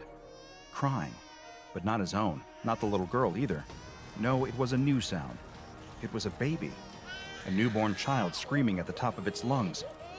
The rancher can't believe what he's looking at. The little girl is sitting at the hearth with Maribel at her feet. In her arms, drenched in blood, is a baby. The girl looks up at him and smiles sweetly. "It's a boy." Then she turns around to his ma's body under the blanket. A sickening red patch soaks through the fabric, right over where her stomach would be. "What the hell happened here?" "I've got a little brother." Securing and containing SCP-1003 has proven challenging. This is largely because the tapeworm that causes all of this damage is virtually indistinguishable from Echinococcus granulosus, the common variety of tapeworm that causes hydatid disease. The tapeworm, designated SCP-1003-1, follows the same life cycle as other regular worms. Its eggs come into contact with an animal through contaminated meat, saliva, or unclean surfaces and are ingested. Once inside the gut, they grow and latch onto the inside of the digestive tract, where they feed on the nutrients of the food traveling past them, steadily growing bigger and stronger. Once mature, they lay eggs, which pass out in the animal's excrement to continue the process. Infections spread quickly, particularly in unsanitary conditions amongst livestock, and can often be difficult to contain, as by the time the symptoms, nausea, weight loss, fever, start to manifest in the infected, the worms have likely already reproduced and have a new generation growing in the guts of other animals. As far as the Foundation is aware, SCP-1003 follows this normal pattern in all observed animals except humans. When a human ingests an egg from this tapeworm, a very different creature starts to grow in their gut. Human embryos, with the same genetic code as the tapeworm, begin to form. The rate of their growth is greatly accelerated, however. By just 8 weeks, they are as mature as the typical 3-week-old neonate or newborn child, although similar in size to an 8-week-old embryo at 13 to 16 centimeters. Many eggs usually enter this fertilization period, but almost all of them die before having a chance to develop much beyond the early stages. They stand the best chance of survival when buried in the hepatic tissue, where they can absorb plenty of nutrients from their host. The host at this point usually starts to experience mild symptoms, lethargy, the occasional stomach cramp, nothing particularly severe yet. The embryos that survive soon develop rows of temporary, razor-sharp teeth. At this point, passively absorbing nutrients is no longer enough for them. They bury their teeth into the soft tissue surrounding them and begin to eat. Once they enter this stage, their rate of growth increases exponentially the more flesh they consume. Eventually burrowing out into the world, the tapeworm child is born drenched in blood. The size and apparent age of the child that emerges from the corpse are determined by the size of the person they consume. For example, the child eating its way out of the rancher's maw appeared to be only a 10-month-old child, as there was very little of the frail old woman for it to eat. By contrast, the little girl who emerged from Jorge's gut had plenty of fat to feast on, and so was able to grow to the size of a 9-year-old. Once the child emerges, the teeth that they'd used to eat their way out quickly become loose and are replaced by regular human teeth.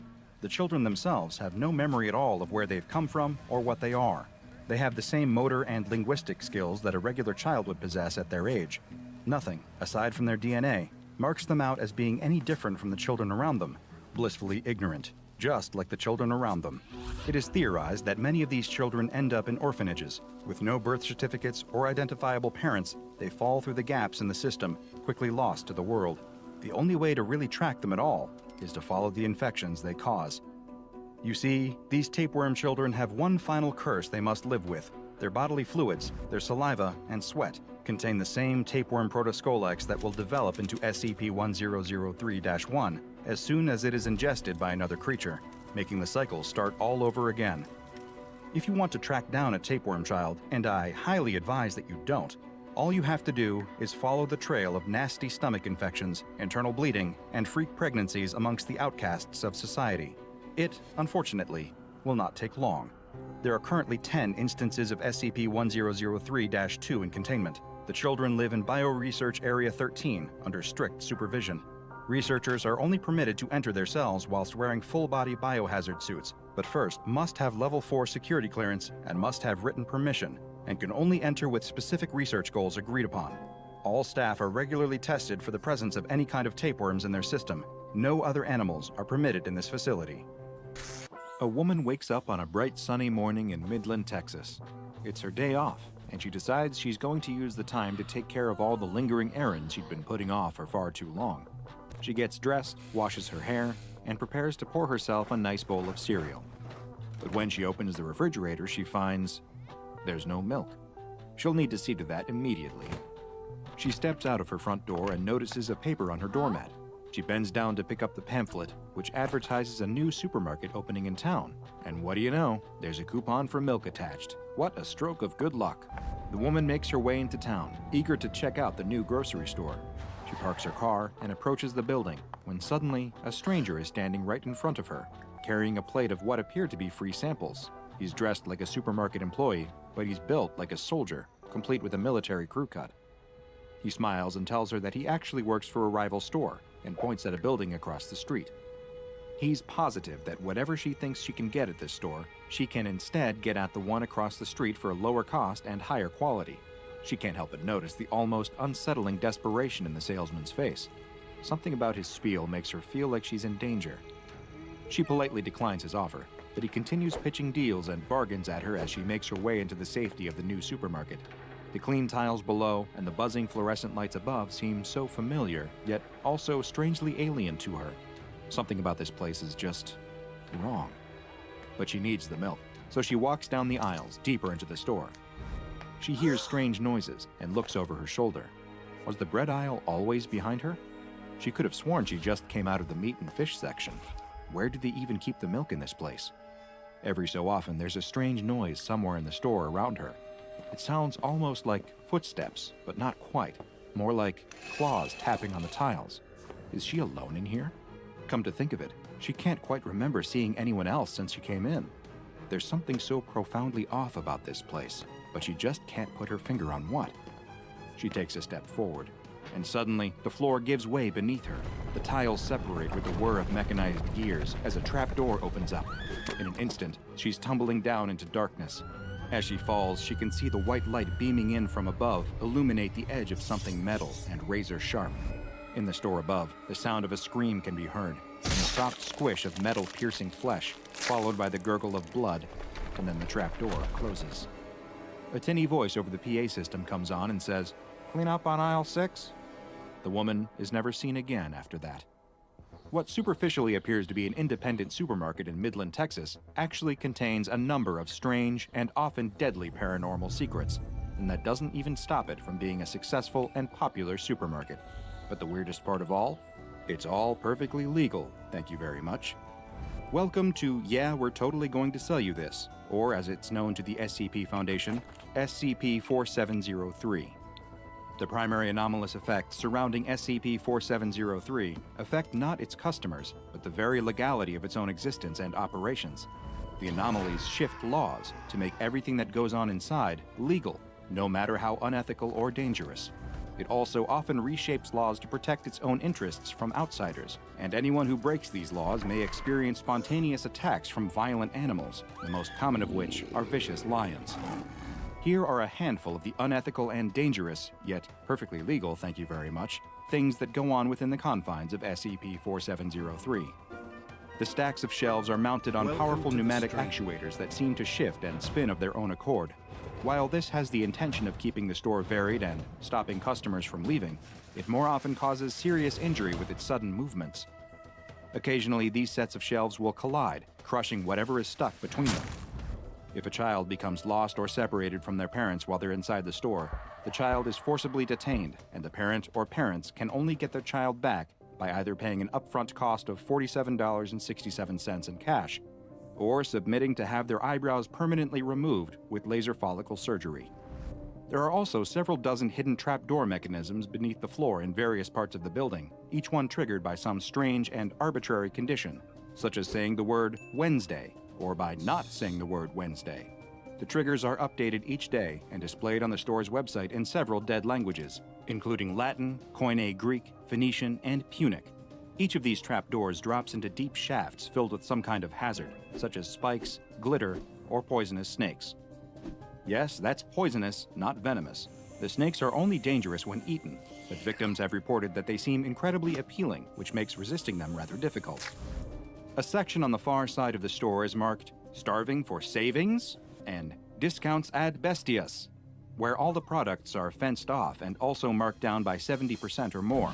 However, the products are guarded by no less than 15 hungry lions. Store-branded fishing rods, telescopic grabbing mechanisms, and drones are available to rent for the explicit purpose of retrieving items remotely, although this will result in far higher costs, so you will have to brave the lions in order to attain those incredible deals. There's also a roughly 5% chance that after checkout, your cashier will ask you to kiss them on the lips. If you refuse, they'll burn your purchases in front of you, and you won't receive a refund. If you do kiss them, there's a 1 in 3 chance that the cashier will have an anomalous toxin on their lips that will cause you to drop dead instantly. And every day, at an arbitrary time between the hours of 3 p.m. and closing time, the lions will be released from the discount section to roam the store, and only 2 checkout lines will remain open. All items will be free during this period, but they must be scanned one by one. The SCP Foundation is currently exploring links between SCP-4703 and 2 other anomalies like SCP-2030 and SCP-1459, the former being the cursed hidden camera show Laugh is Fun, and the latter being a nightmarish vending machine that murders puppies and dispenses a variety of cookies in exchange. So then, if it is so dangerous, why doesn't the SCP Foundation simply block access to "yeah, we're totally going to sell you this"? Unfortunately, thanks to the anomalous legal effect created by SCP-4703, the Foundation can't just storm in or physically contain the building, so instead, they attempt to divert as many customers away from 4703 as possible. To do this, the Foundation has started a rival supermarket across the street, named Super Competitive Prices LLC.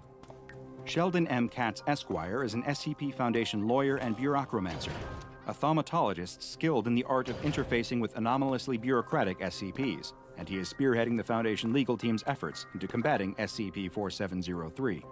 Untangling the complex web of legality around SCP-4703 is a full-time job after all, and in the following memo, Mr. Katz did all he could to articulate the sheer enormity of the problem they're dealing with. He writes, "Counteraction of SCP-4703's legal anomalies is a top-level priority for our department, and we are making every effort to resolve the matter in a way which minimizes loss of life and economic detriment. We have received a significant number of inquiries regarding the mechanism of SCP-4703's indisputable legality. Unfortunately, there are no easy answers. Law is a human concept. It exists on paper because we write it down. It exists in practice because we enforce it. Generally, we interpret and exercise the law through the scrutiny of semantics, intent, and precedent. Yet, bureaucratic hazards such as SCP-4703 are not necessarily predicated on such things. In fact, the law as most know it has very little to do with the matter. While it's not a perfect comparison, one could say that baseline law is to anomalous law as arithmetic is to algebra. Both are recognized as mathematics, but the latter is more abstract. Imagine that Timmy and Sally each have 2 apples. If Timmy gives Sally his apples, then Sally should end up with 4. But she doesn't. She has 10. How can this be? Sally recounts the apples and reenacts the scenario over and over, but there is no mistake. 2 and 2 make 10. It is an incontrovertible fact. You see, even if anomalies are irrational, they are factual, and it is essential that one accepts this if they wish to develop a countervailing methodology. Once Sally accepts that her 4 apples have become 10, she reevaluates her radix and decides to recount the apples in base 4. Suddenly, the 10 apples are 10 apples. 10 is 4 in base 4, which is the appropriate number of apples. Eureka! Sally collects another 4 apples, bringing the total to 20, which is 20, which is 8, which confirms that her new paradigm aligns with the abnormality. Form follows function according to the function of the form, and at last, everything makes sense. Except none of it does, really. A well-behaved reality oughtn't conflate the concrete with the abstract. If you initially perceived a countable sum of 10 apples in base 10, then the equivalent number of apples in base 4 should be 22, since it stands to reason that changing your subjective view of an outcome oughtn't alter the physical materials in the equation. However, we live in a very naughty reality which may, on a whim, allow a young girl to wield apples unbeholden to thermodynamics. This explanation is inadequate, of course, but hopefully it goes a small way toward helping you understand why the legal department is currently occupied with a comprehensive redrafting of Texas corporate law in a quaternary semiological system.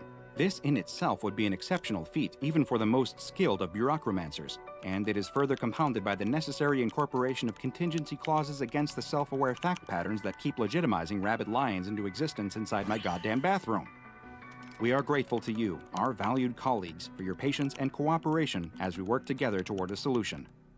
The Foundation is currently conducting a three-pronged attack against the forces of SCP-4703, the first being the Super Competitive Prices LLC competitive store. The second is the tireless efforts of Mr. Katz and his team against the trifling legal issues of SCP-4703, and the third is outright infiltration and espionage. Of course, when you're going behind enemy lines, it's crucial that the proper operative is selected for the job. It can't just be anyone dropped into a high-pressure situation like this, especially considering the rapidly evolving nature of SCP-4703's conditions. The SCP Foundation was more than aware that they might only get one shot at getting one of their own in and out of the building. For this task, they selected Field Agent Felicity Blandina, codename Karen of Justice. Blandina was uniquely qualified for a job like this. In personality tests conducted on all Foundation agents to test loyalty, they consistently found Blandina to be one of the most obtuse and shameless agents on the Foundation payroll. During group lunches with other staff members, she has been reported numerous times sending meals back to the kitchen when she felt they were unsatisfactory. And Foundation cyber analysts have detected multiple posts on various social media networks made by her, directly tagging and criticizing brands that provided products or services she perceived as being subpar. While these qualities made her a terror to the customer service staff in her local area, they made her the ideal candidate for bypassing the bureaucratic stronghold of SCP-4703. If anyone could do it, it would be Field Agent Felicity Blandina.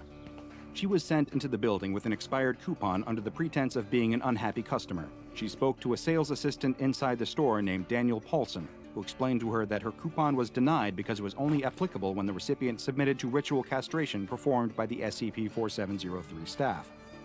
Seeing as Agent Blandina didn't have the necessary equipment to undergo such a procedure, Paulson generously offered to provide her with a free surgery to have the proper parts attached, though finding a suitable donor would likely take several months. Agent Blandina, following her well-trained Foundation directives, could not be assuaged by the bargain. Instead, she pressed on, first guilt-tripping him with sob stories about her children, then her lifelong struggles with astigmatism, and even threatening Paulson with physical violence. Eventually, she delivered the true coup de grace, demanding to speak to the manager. Showing clear reluctance, Paulson agreed and led Agent Blandina to a door near the front of the store. It opened up into an unlit staircase that descended into the darkness below. At the bottom, they found a break room that appeared similar to a bunkhouse in a prisoner of war camp, containing hammock after hammock filled with uncomfortable sleeping employees. Paulson informed Agent Blandina that some of the people who work at the store were once normal civilians who'd been exploited with a number of legal loopholes, and now lived inside the store full-time. Some, for example, had stayed in past closing time, which had resulted in them becoming store property for a minimum of a year. Paulson himself had entered a raffle for an abs transplant, and instead won servitude at SCP-4703, which he couldn't legally turn down thanks to the powerful anomalous laws of the store. As Paulson and Agent Blandina ventured deeper into the bowels of the staff area, they passed 11 unmarked doors, before finally stopping in front of the 12th and last one. She opened the door and discovered shelves and stacked boxes within. Agent Blandina expressed incredulity at the idea that the store's manager would be kept inside of a supply closet in the basement, but Paulson insisted that this was indeed the manager's office, and as he did, he pulled a string connected to the ceiling. This caused a wall of boxes to split down the middle like a secret doorway, revealing a large executive chair facing the wall on the other side of the room. Still maintaining the cover story that she just wanted a discount, Agent Blandina pressed on and approached the chair. She spun it around to get a better look at the manager and found herself standing in front of a desiccated corpse with no eyes and all of his teeth pulled out, his mouth wrenched open in a permanent, silent scream of terror. Paulson identified this man as Mr. Venatio Haruspice, the manager of SCP-4703. Paulson would have told Agent Blandina that his boss was a corpse earlier, but to do so was against the rules.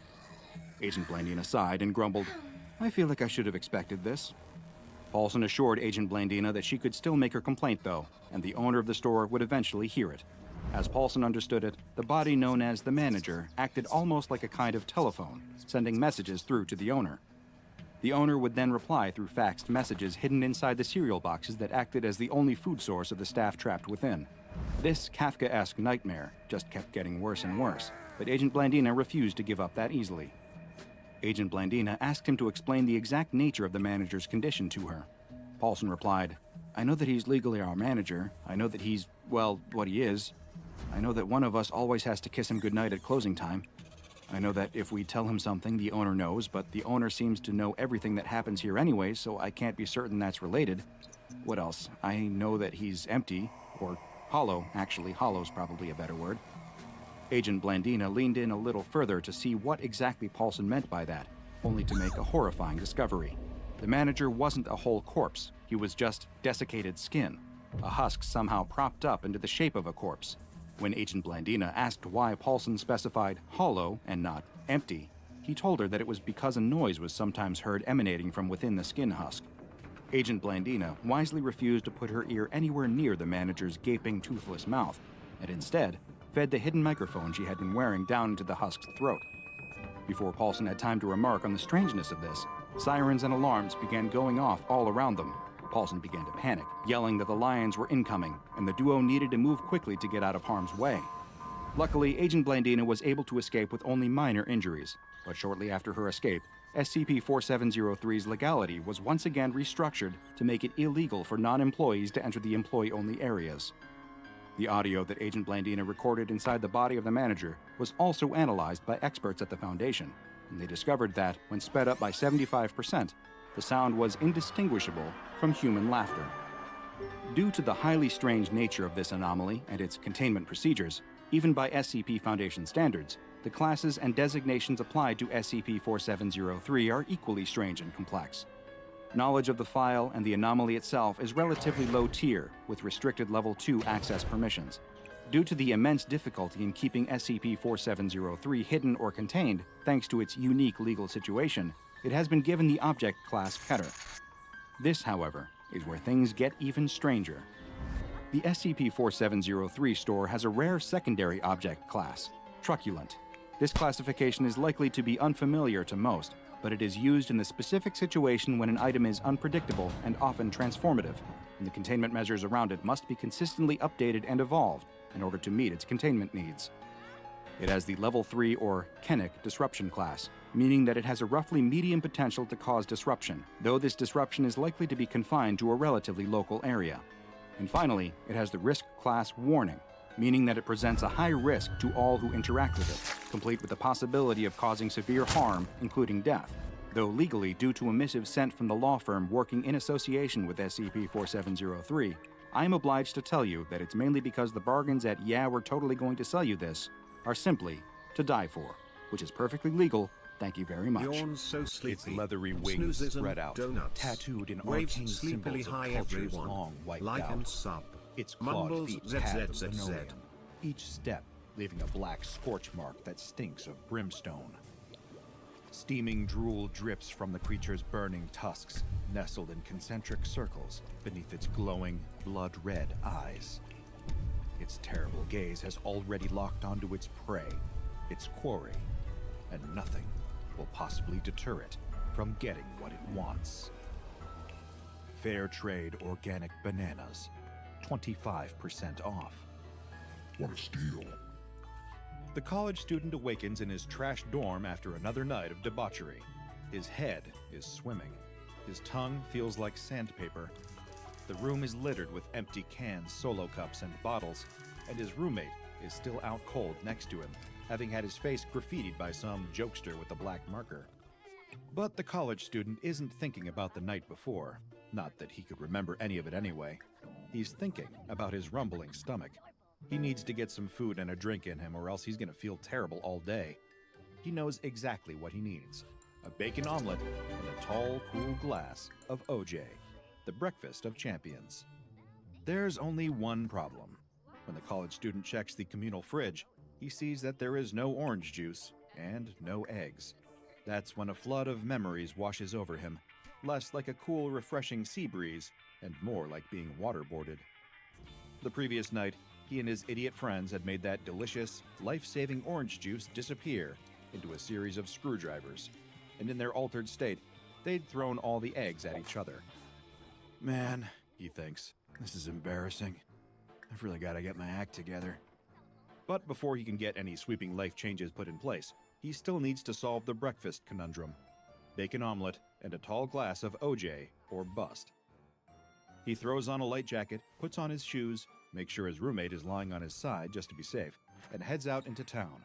That's where he'll find the means to make his breakfast dreams a reality. On his omelet odyssey, the college student passes a few of the local boutique cafes. They probably have what he needs, but on a student's budget, especially considering the money he probably blew on the previous night's rager, he thinks it's more economical to just buy the ingredients and make the breakfast himself. His mom and dad had always told him that college was about building life skills, after all. But that's when a second problem presents itself. For some reason, every grocery store or supermarket he passes seems to be closed. What gives? Is it some kind of national holiday that had somehow slipped his mind? As his hungover head pounds like someone installed a tiny construction worker with a pneumatic drill inside his brain, the hopelessness of this whole situation is beginning to dawn on him. Is he doomed to an omelet-free hell of his own making, just for the crime of wanting to have fun on a Saturday night? Life can be so cruel sometimes. But in the college student's lowest moment, a glimmer of hope presents itself. It seems he's absent-mindedly wandered off the beaten track, far closer to the edge of town than he'd intended to go. And while he's there, he spots what could be his salvation. But before we go any further, I have a question for you. Does something feel wrong with you? Is something interfering with your happiness or preventing you from achieving your goals? Regardless if you have a clinical mental health issue like depression or anxiety, or if you're just a human who lives in this world who's going through a hard time, therapy can give you tools to approach your life in a very different way. And that's why I'm excited to tell you about today's sponsor, BetterHelp. BetterHelp's mission is to make therapy more affordable and more accessible, and this is an important mission because finding a therapy quest, undeterred by the strangeness that he's seen so far. But another problem seems to be presenting itself. All of the products here are a little strange and unfamiliar. Without even trying, he's somehow found himself in the candy section, and despite having a youthful sweet tooth, he doesn't recognize any of the brands around him. One that catches his eye is a ghost-shaped candy labeled Candied Souls, which he thinks to be a strangely morbid name. He gives the candy a light squish to see if it's gummy or a hard candy, but when he does, it lets out an almost imperceptible ghostly wail. The noise is still enough to shock the college student into dropping it. The candied soul falls to the ground, where it bounces once and then comes to rest. He looks up to the section on the shelf he'd picked it up from, and to his astonishment, a new one appears to replace the other one, right before his eyes. It just materializes out of thin air. Impossible. Before the college student's mind can even process all the implications of the thing he's just seen, he turns to see an immense being entering the aisle next to him, shaking the ground with each footstep. It's easily 7 or 8 feet tall, with leathery, dragon-like skin and long, twisted horns emerging out of its skull. The monster lumbers, its tail whipping with excitement, its fangs borne. The monster speaks in a deep, rumbling voice like a volcano preparing to erupt. Oh, they've got a special on candied souls. It's my lucky day. Without a moment's hesitation, the college student screams and runs in the opposite direction. There's a monster in the store, a demon, something straight out of hell. And even though the demon doesn't seem to be behaving aggressively, in fact, it's downright confused as to why the college student decided to scream and run, the college student is racked with mortal fear. Screw the orange juice, screw the omelet, he needs to get out of here before he's turned into breakfast. In fear's grasp, he isn't thinking logically, he's just running around the store in incoherent terror, trying not to be caught by beings that aren't even chasing him. Strangely, he does notice out of the corner of his eye that the staff aren't freaking out. They're acting like the freakish creature in the store is perfectly normal, just another run-of-the-mill customer. This place is clearly completely insane. On the way to the exit, the college student finds himself frozen at the front windows, staring out at the madness occurring in the parking lot. A series of cars have pulled up on the asphalt as the doors of the cars open, and a menagerie of nightmarish impossibilities pour out. Gooey insectoid beasts with a horrifying number of legs. Long, coiling snake-like entities covered in thorns. Beasts made entirely of blood-colored slime. Winged horrors covered in eyes. So many things beyond description. The college student's mind can barely process what he's seeing.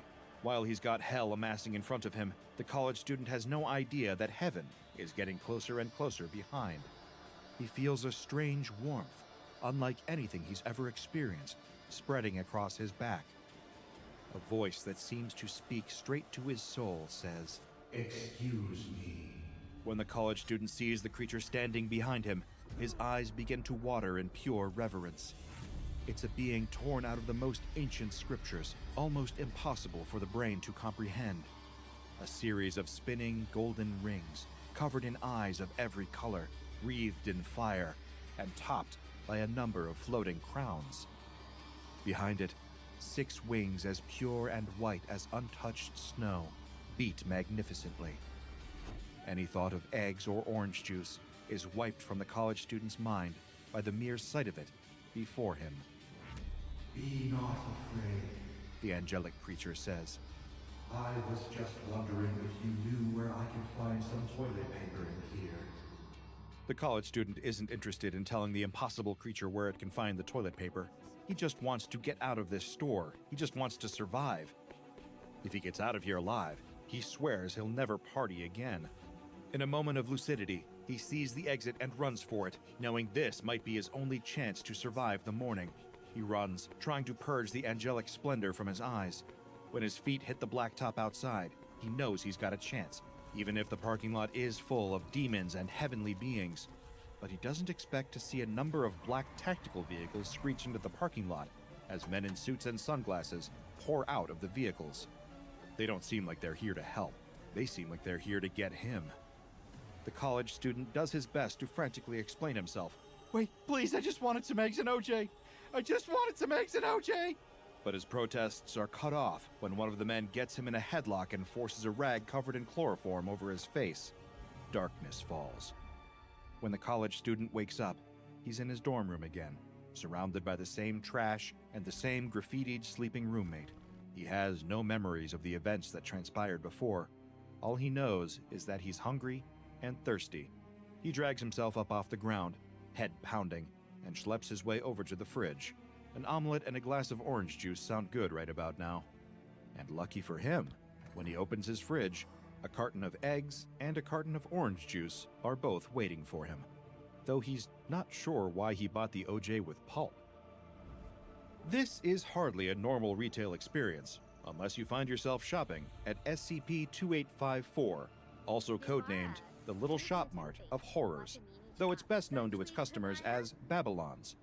To the untrained eye, it appears to be an abandoned supermarket located 3 kilometers from Foundation Containment Site 118. But to those with the proper clearances, it's known to be a bizarre menagerie of anomalous phenomena. During the anomalous supermarket's business hours, cars will appear in the parking lot, delivering instances of the entities known as SCP-2854-1. These entities can manifest in a variety of forms, some of which we still haven't received full documentation on, but here are some of the primary documented forms. First, the incorporeal forms. One of them is a form with visible eyes wrapped in long lengths of intangible chains.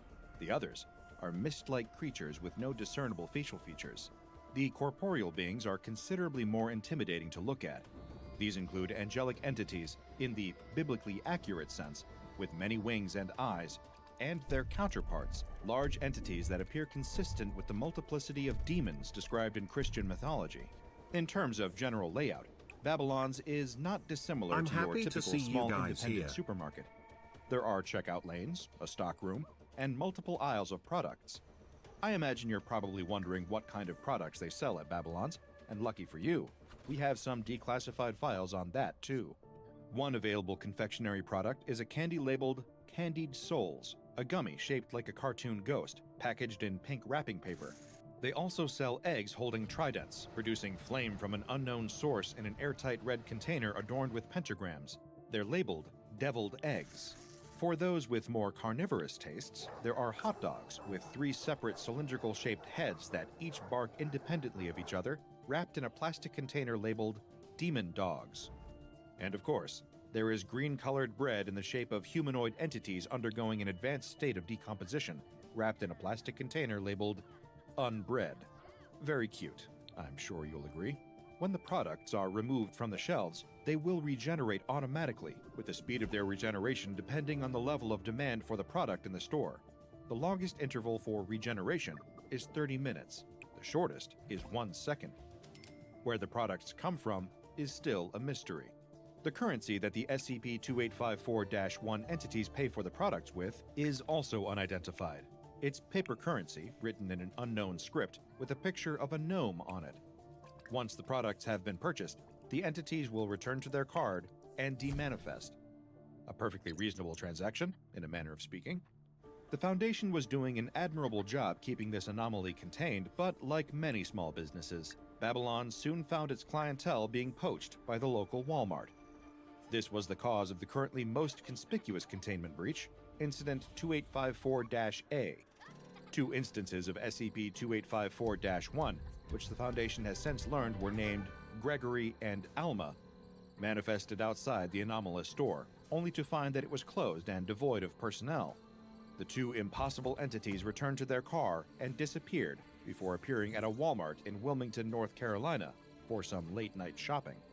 As Gregory and Alma entered the store, audio and video were recorded by the in-store CCTV cameras, and an immediate look of terror was plastered across the faces of everyone in their proximity. Gregory walked forward, trying to get a sense of the store's layout while scratching his head with long claws. He murmured out in a deep, demonic voice, This sucks. Babylon's was closed, and now we're forced to go to a different supermarket. I hope that we don't have to do this on a daily basis. Alma, who trailed not far behind him, said, Well, maybe we'll get lucky, and Babylon's will be open later. We can always go back to check. You don't have to go here if you don't want to. Gregory grumbled. We already walked in the door. We have a commitment to shop here now. Hey, there's an employee. Maybe he can help us. The employee was turned in the opposite direction, doing a listless stocktake on a ratty old clipboard as the 2 entities approached. Gregory politely asked where they could find the organic produce section. They were from out of town and had never visited a Walmart. Just as the employee was mindlessly droning out that the organic produce could be found on aisle 4, he turned and saw who, or what, he was actually talking to. His eyes teared up despite himself. His legs began to tremble. It was impossible. He had to be seeing things, but he wasn't. He clenched his jaw and braced for death, but instead, he got a jolt of energy. He turned and ran, screaming that there were monsters in the store. Gregory and Alma gave chase, still confused about where to find the organic produce they'd come in looking for. As they called for the employee to slow down, he just screamed louder and made a beeline for the exit, followed by a stampede of panicked customers. Gregory grimaced, confused, and muttered, Well, crap. The customer service here is terrible. Guess whose idea it was to shop here, Gregory? quipped Alma. Oh, shut up, Alma. We'll find it on our own. As Alma and Gregory split up to explore the store, hoping the organic produce revealed itself, a night guard frantically called the police, ranting and raving about actual monsters having invaded the store. This was only going to make the chaos worse, as 3 different groups were alerted by the call: the local Wilmington Police, the SCP Foundation, and the Unusual Incidents Unit. For those not aware, the Unusual Incidents Unit is one of the more obscure and ineffectual groups of interest that the SCP Foundation occasionally both collaborates and clashes with. They're the anomalous department of the FBI, investigating cases of an unusual nature. They're highly understaffed, underfunded, and under-equipped compared to the SCP Foundation, and even the Global Occult Coalition. Most of the time, they inconvenience the Foundation by getting under their feet during important investigations. This was yet another one of these instances. Soon enough, a blockade of UIU agents and standard, non-anomalous police were marshaled around the Walmart, yelling over a loudspeaker for Gregory and Alma to come out and surrender. Naturally, this made them start bickering again. Guess our shopping trip attracted more attention than we thought. What was your first clue? The panicking customers? Maybe the cashier that thought we were psychos? Wow, how could you possibly figure that out, Gregory? You must be a genius or something. Oh, just shut up, Alma. That attitude of yours is getting on my last goddamn nerve. Let's just go, okay? They're not going to let us leave peacefully anyway. Gregory and Alma exited Walmart, at which point they were mobbed and apprehended by the UIU agents, at which point the SCP Foundation arrived to take over the situation. They contained Gregory and Alma harmlessly in Type 3 spectral mutagen allocators. Everyone in attendance was amnesticized and then released, all no thanks to the UIU.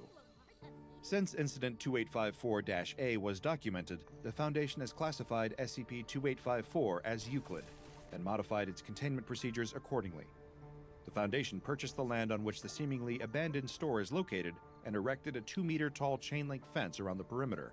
The store is staffed by a rotating collection of D-Class and undercover Foundation agents, who are to remain up to date on the placement of products within the store so as to better assist the SCP-2854-1 instances. Satisfied customers are less likely to shop elsewhere, after all. The embedded personnel take an active role in the containment of SCP-2854-1 instances within a 5-mile radius of SCP-2854. Anyone who requests a transfer will be given a complimentary course of Class A amnestics to ensure that they won't carry any of the memories to their next assignment. I imagine most people working in retail wish that their employers had similar procedures. As a regular patron of my own local corner store, I can confirm that trying to find reasonable prices these days is its own special circle in the inferno. But as long as we don't find ourselves wandering the aisles of Babylons, then perhaps we could all be doing a lot worse. The D-Class runs through the halls of an empty grocery Ty Doty Walker. There was a haunted house where every night a bloody head fell down the chimney. At least that's what people said, so nobody would stay there overnight. Then a rich man offered $200 to whoever would do it. And this boy said he would try if he could have his dog with him. So it was all settled. The very next night, the boy went to the house with his dog. To make it more cheerful, he started a fire in the fireplace. Then he sat in front of the fire and waited, and his dog waited with him. For a while, nothing happened. But a little after midnight, he heard someone singing softly and sadly off in the woods. The singing sounded something like this. Me Ty Doty Walker. It's just somebody singing, the boy told himself, but he was frightened. Then his dog answered the song. Softly and sadly it sang. Linchy, kinchy, kali, mali, dingo, dingo. The boy could not believe his ears. His dog had never uttered a word before. Then a few minutes later, he heard the singing again. Now it was closer and louder, but the words were the same. Me Ty Doty Walker. This time the boy tried to stop his dog from answering. He was afraid that whoever was singing would hear it and come after them. But his dog paid no attention, and again it sang, Linchy, kinchy, kali, mali, dingo, dingo. A half hour later, the boy heard the singing again. Now it was in the backyard, and the song was the same. Me Ty Doty Walker. Again, the boy tried to keep his dog quiet, but the dog sang louder than ever. Linchy, kinchy, kali, mali, dingo, dingo. Soon the boy heard the singing again. Now it was coming down the chimney. Me Ty Doty Walker. The dog sang right back. Linchy, kinchy, kali, mali, dingo, dingo. Suddenly, a bloody head fell out of the chimney. It missed the fire and landed right next to the dog. The dog took one look and fell over, dead from fright. The head turned and stared at the boy. Slowly, it opened its mouth and...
I miss my dad.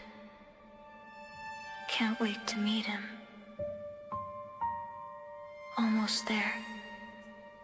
Just 2 feet of land left to dig.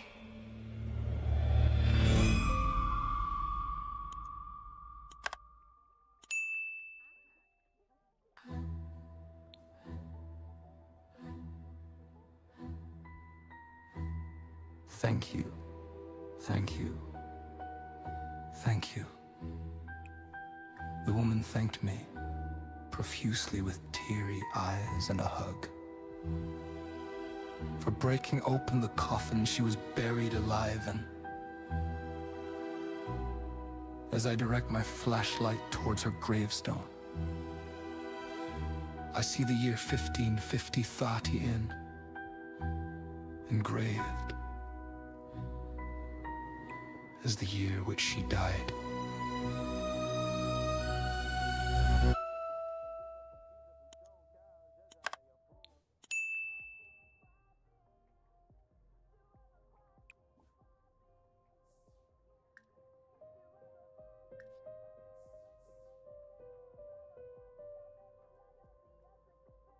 You reflect upon your life as an art school dean, particularly the time when you rejected this young, aspiring man. As the cart door closes, you hear German voices fade out, and you feel the train start to move. Nice to meet you. I'm Pukaduk.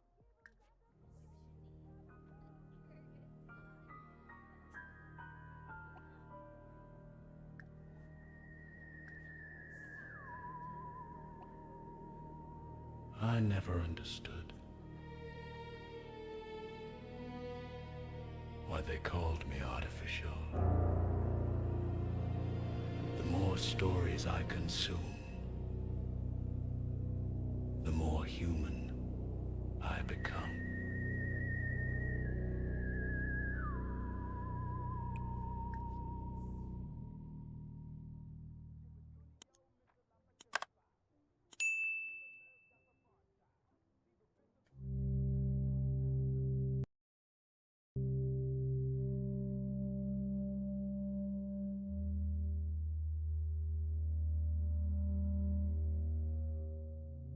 We bought this rundown house, my boyfriend and I. While he started working on converting the kitchen into the main bedroom, I insisted on removing the old wallpaper. The previous owner papered every wall and ceiling in the house. It's a lot of work to remove, but it feels so good to get rid of it. The best feeling is getting a long peel, like when your skin peels after a bad sunburn. I turned it into a game on the hunt to rip the longest piece possible. I noticed there was a person's name and date under a corner section of paper in every room. I couldn't help but investigate and Googled those names. What I discovered left me speechless. The names all belong to missing people, and the dates match the day of their disappearance. We notified the police, who sent the crime scene team. I overheard one of them say, "Yeah, it's human." Wait. What's human? Ma'am, where is all the material you removed? This isn't wallpaper.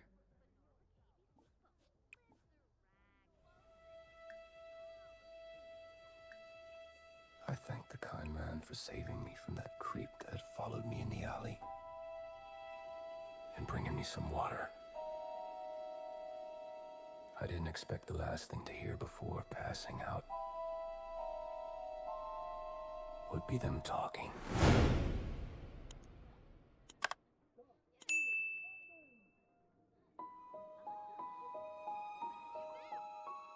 I couldn't help but smile to myself as I buckled her into the car seat. After a year of those coding classes, I finally was able to get into the preschool's network and access the family safe word.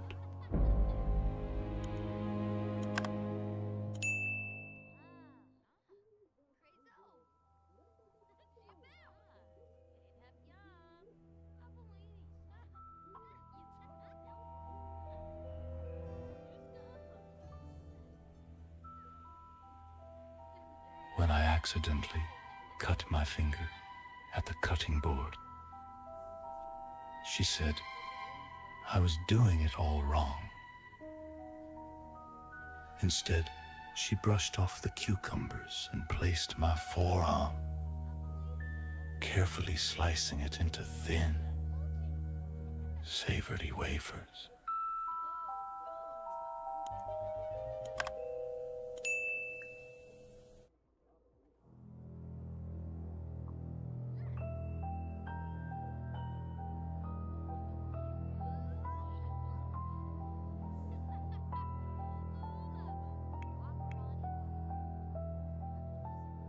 Climbing higher and higher, my eyes watch as I fumble about the room.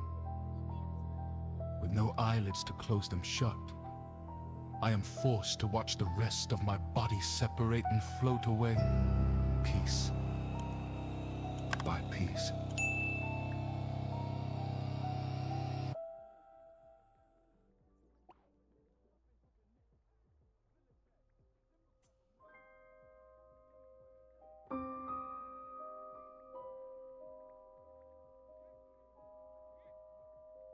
Bought a new car recently. It's a newer vehicle, so it comes with all the shiny bells and whistles you'd expect in these models. More specifically, it came with one of those rear-view cameras that help you reverse carefree. Usually I'd say that this invention is absolutely revolutionary. However, I think mine is picking up things that aren't of this realm. I noticed it tonight. Actually, I had pulled into my driveway, and instead of putting the car in park, I accidentally shifted into reverse.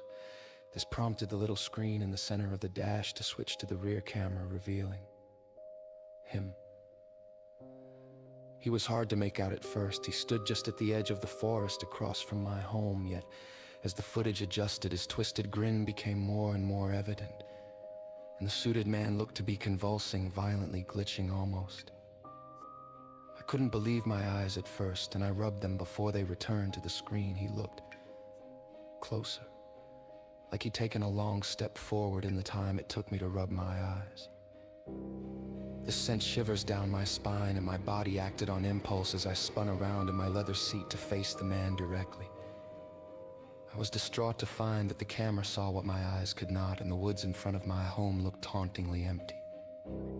Facing back towards the camera, the man was now closer than ever, mid-step in fact, and his hollow eyes seemed to stare directly into the camera while he remained frozen in place. Not too afraid to blink, I noticed something about the man that I hadn't before. His face was towards me, however, his body pointed towards the woods, his neck was twisted a full 180 degrees, and that smile never left his face as he stood there mid-step. As I watched, I was surprised when, out of nowhere, the screen went black for a split second. When the footage returned, the man was now standing in the middle of the street. At this point, I couldn't even find the courage to exit my vehicle, and instead locked the doors and prayed that the man would disappear. That prayer went unanswered. The moment my eyes opened again, the man now stood in my driveway, smiling wider than ever before. Listen. I'm sure you can see where this is going, but I'm gonna let you know anyway. Mostly because I need to write this to distract me from the reality I'm facing. I'm writing this now because I've been trapped. The man is now a mere inches from my rear camera, twitching and shaking wildly, and somehow, my doors keep unlocking.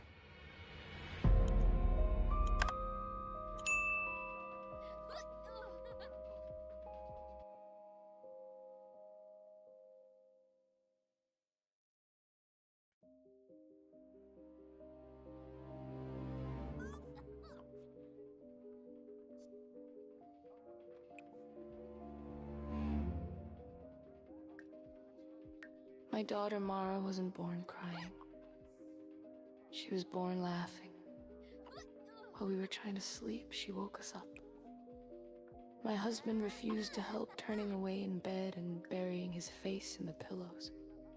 You sorted. He grumbled. To Milo, Mara, our beautiful daughter, was just an it. I leaned over her cradle and lifted her into my arms, you know. I murmured to her, "Laughing is very cute, but you're keeping your mama awake." In response, Mara laughed again louder. "Kana," Milo shouted, "just fucking leave it!" When I climbed into bed, I could hear Milo's muffled sobs. The next morning, he was standing in front of the coffee machine, staring at the wall. He didn't drink the coffee, he dumped it down the sink, then refilled another cup. Mara was giggling while I was trying to feed her breakfast. "Say ah," I said, but Mara just laughed. "I can't fucking take it anymore." Milo whispered behind me. He lurched forward, snatching Mara from my arms. My hands felt empty. Suddenly, words tangling on my tongue. No. I froze. My lips parted in a scream as my husband ripped our daughter's head from her torso.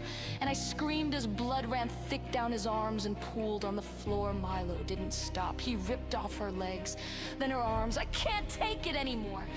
Milo cried, and I dropped to my knees, cradling little Mara's torso. Milo followed me, his eyes red raw. "Listen to me," he whispered. When I screamed at him, babbling vomit filled my throat. He yanked me back down with him. "Fucking listen to me! He killed our daughter. He murdered our child. It's not real." He dangled white stuffing in front of me, and for the first time, color bled across my vision. I blinked. There was no blood. "Kana, look at me. I'm not your husband. We are not fucking married. We're 17. The stupid doll was laughing because the batteries needed changing. He gripped my shoulders. "I'm Milo Reyes. I sit behind you in English." He pulled me to my feet, dragging me to the door. "None of this is real," he whispered, choking on a sob. "Outside there is a government compound. We're stuck here. Our whole damn class." "Mr. Reyes," a voice crackled from above. The voice was familiar. "Please exit Forever Home 15 and collect your new child to restart. The simulation failure to comply with the Family First law will result in you and your wife's execution." Milo turned to me. "Stay here." I stayed frozen while he left, slamming the door behind him.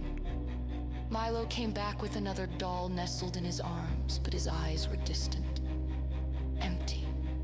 He cradled the doll, smiling wide. "Isn't she beautiful?" he whispered. Behind him, a tiny red light on the door blinked at me. Milo laughed, booping the doll on the nose, rocking her against his chest. Our little Mara.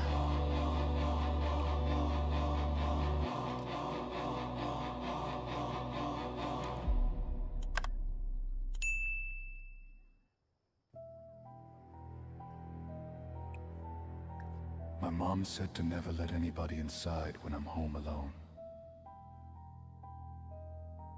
So I ignored her screams when she pounded on the door.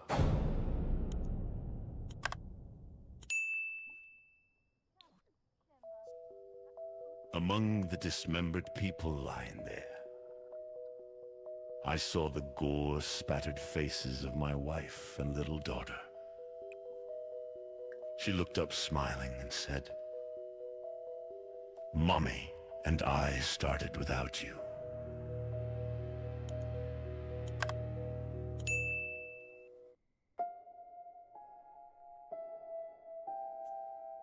I got a message from my daughter, saying that she was sorry. It was rather confusing, since I got the message as I was identifying her body.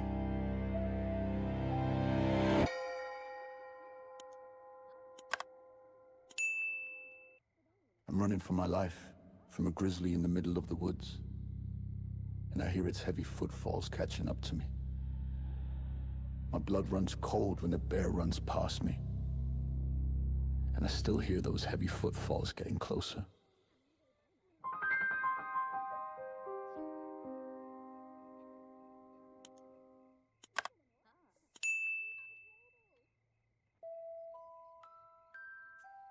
I hug my daughter, just glad to see her safe, ignoring the ringing phone.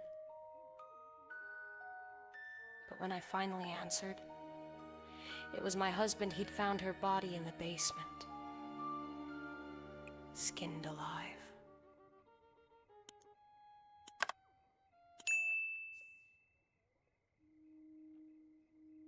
How much further is it? My boyfriend, Mark, asked. He was walking a few steps behind me on the deer trail we were following. I stopped and turned to face him. It's just around the bend. I gestured behind me. No more than half a mile. Clearly, he was not used to hiking, because his face was red and dripping with sweat. We can take a break, I offered. I'm fine, he waved off my suggestion. Even though he didn't look fine. Let's keep going. I turned around and continued walking up the trail. How did you find this place? Mark asked a few minutes later. My parents showed it to me. I replied they showed me a lot of cool things out here. Are your parents from around here? Yep. I said they grew up in these mountains and know everything there is to know about them. They sound pretty cool. I think they are. Ahead of us came the sound of cascading water. We're here, I declared, waiting on the trail for Mark to catch up. It's not very big. He sounded disappointed when he saw the waterfall. I didn't say it was big. I reminded him. I know I was just expecting it to be a lot taller. He focused on the top of the outcropping where the water poured over the rocks. The waterfall is cool, but that isn't what I wanted to show you. I said as I resumed walking up the trail. What I want to show you is behind the waterfall.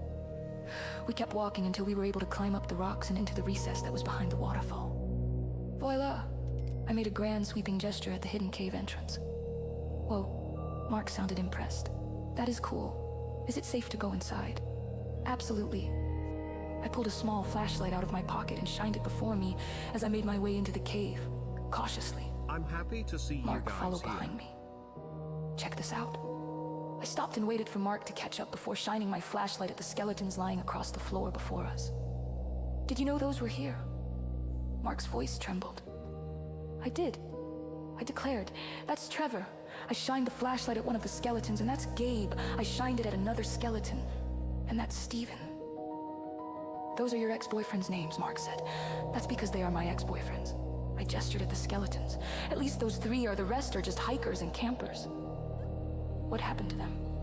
Mark started backing toward the cave entrance. I introduced them to my parents. As soon as I said that, 2 wolves stepped into the cave, blocking Mark's escape route. The one on the left is my mom, and the one on the right is my dad. I explained. When I was lost in the woods, they took care of me for 2 years until help arrived. Now I take care of them.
Is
anyone out there?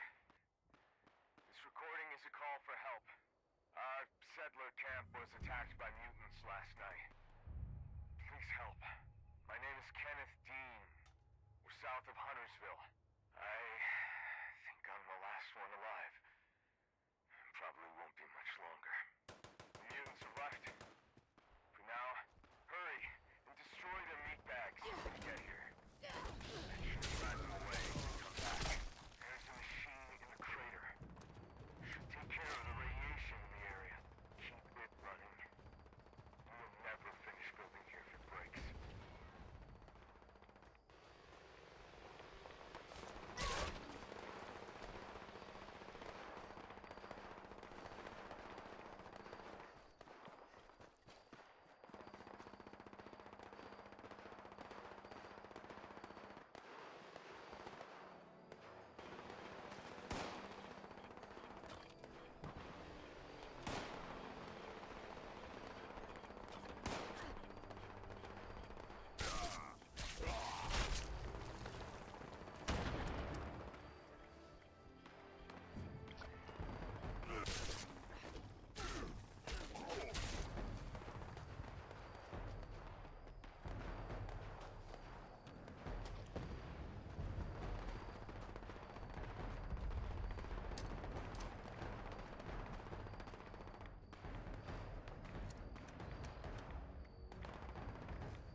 ghostly sigh or don't be sad. Pukaduck is here to play, smiley face emoji, like and subscribe for more ghost fun. Waves ghostly arms.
Please hold.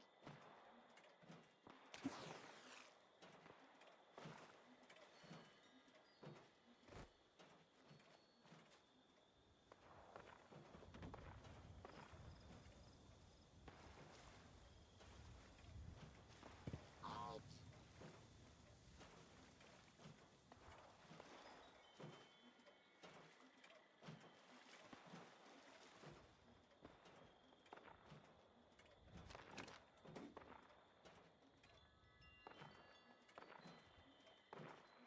Stop.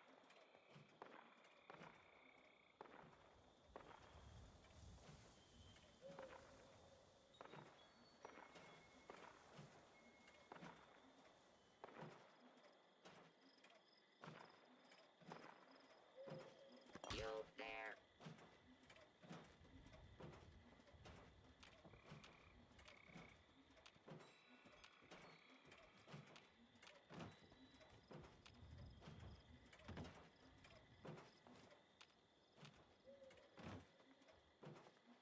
Please hold.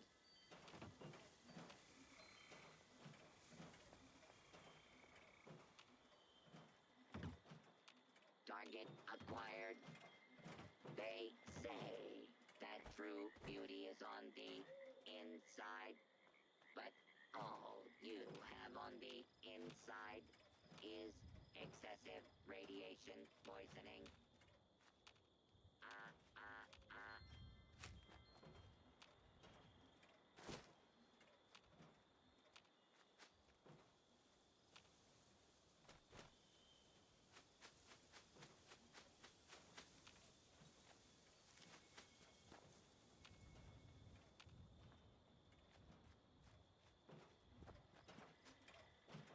Walk it off.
agents.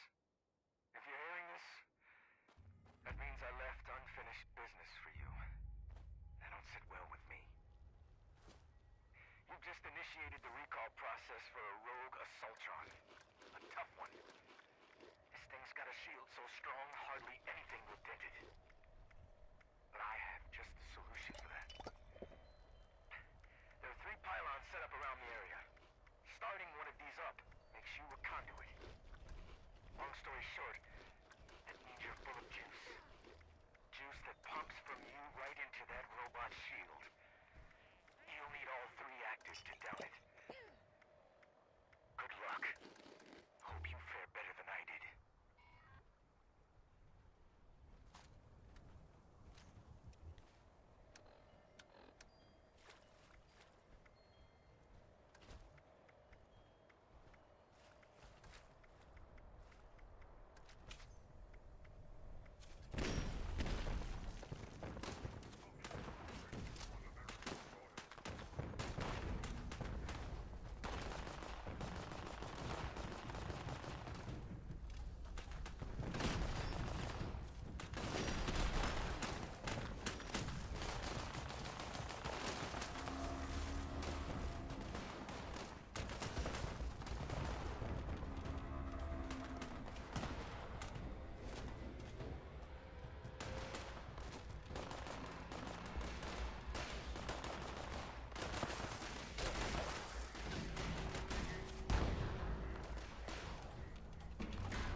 Floats over and gives a gentle ghostly hug or, don't be sad. I'm here now. Waves ghostly arms come chat with Pukaduk. Let's have some spooky fun. Don't forget to like and subscribe, dizzy emoji.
Ghostly wails softly. Ooh, no need to be sad. I'm just happy to haunt this stream and chat with all my friends. Waves excitedly. Don't forget to like and subscribe. Boo, ghost emoji.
Giggles. Hiya friends.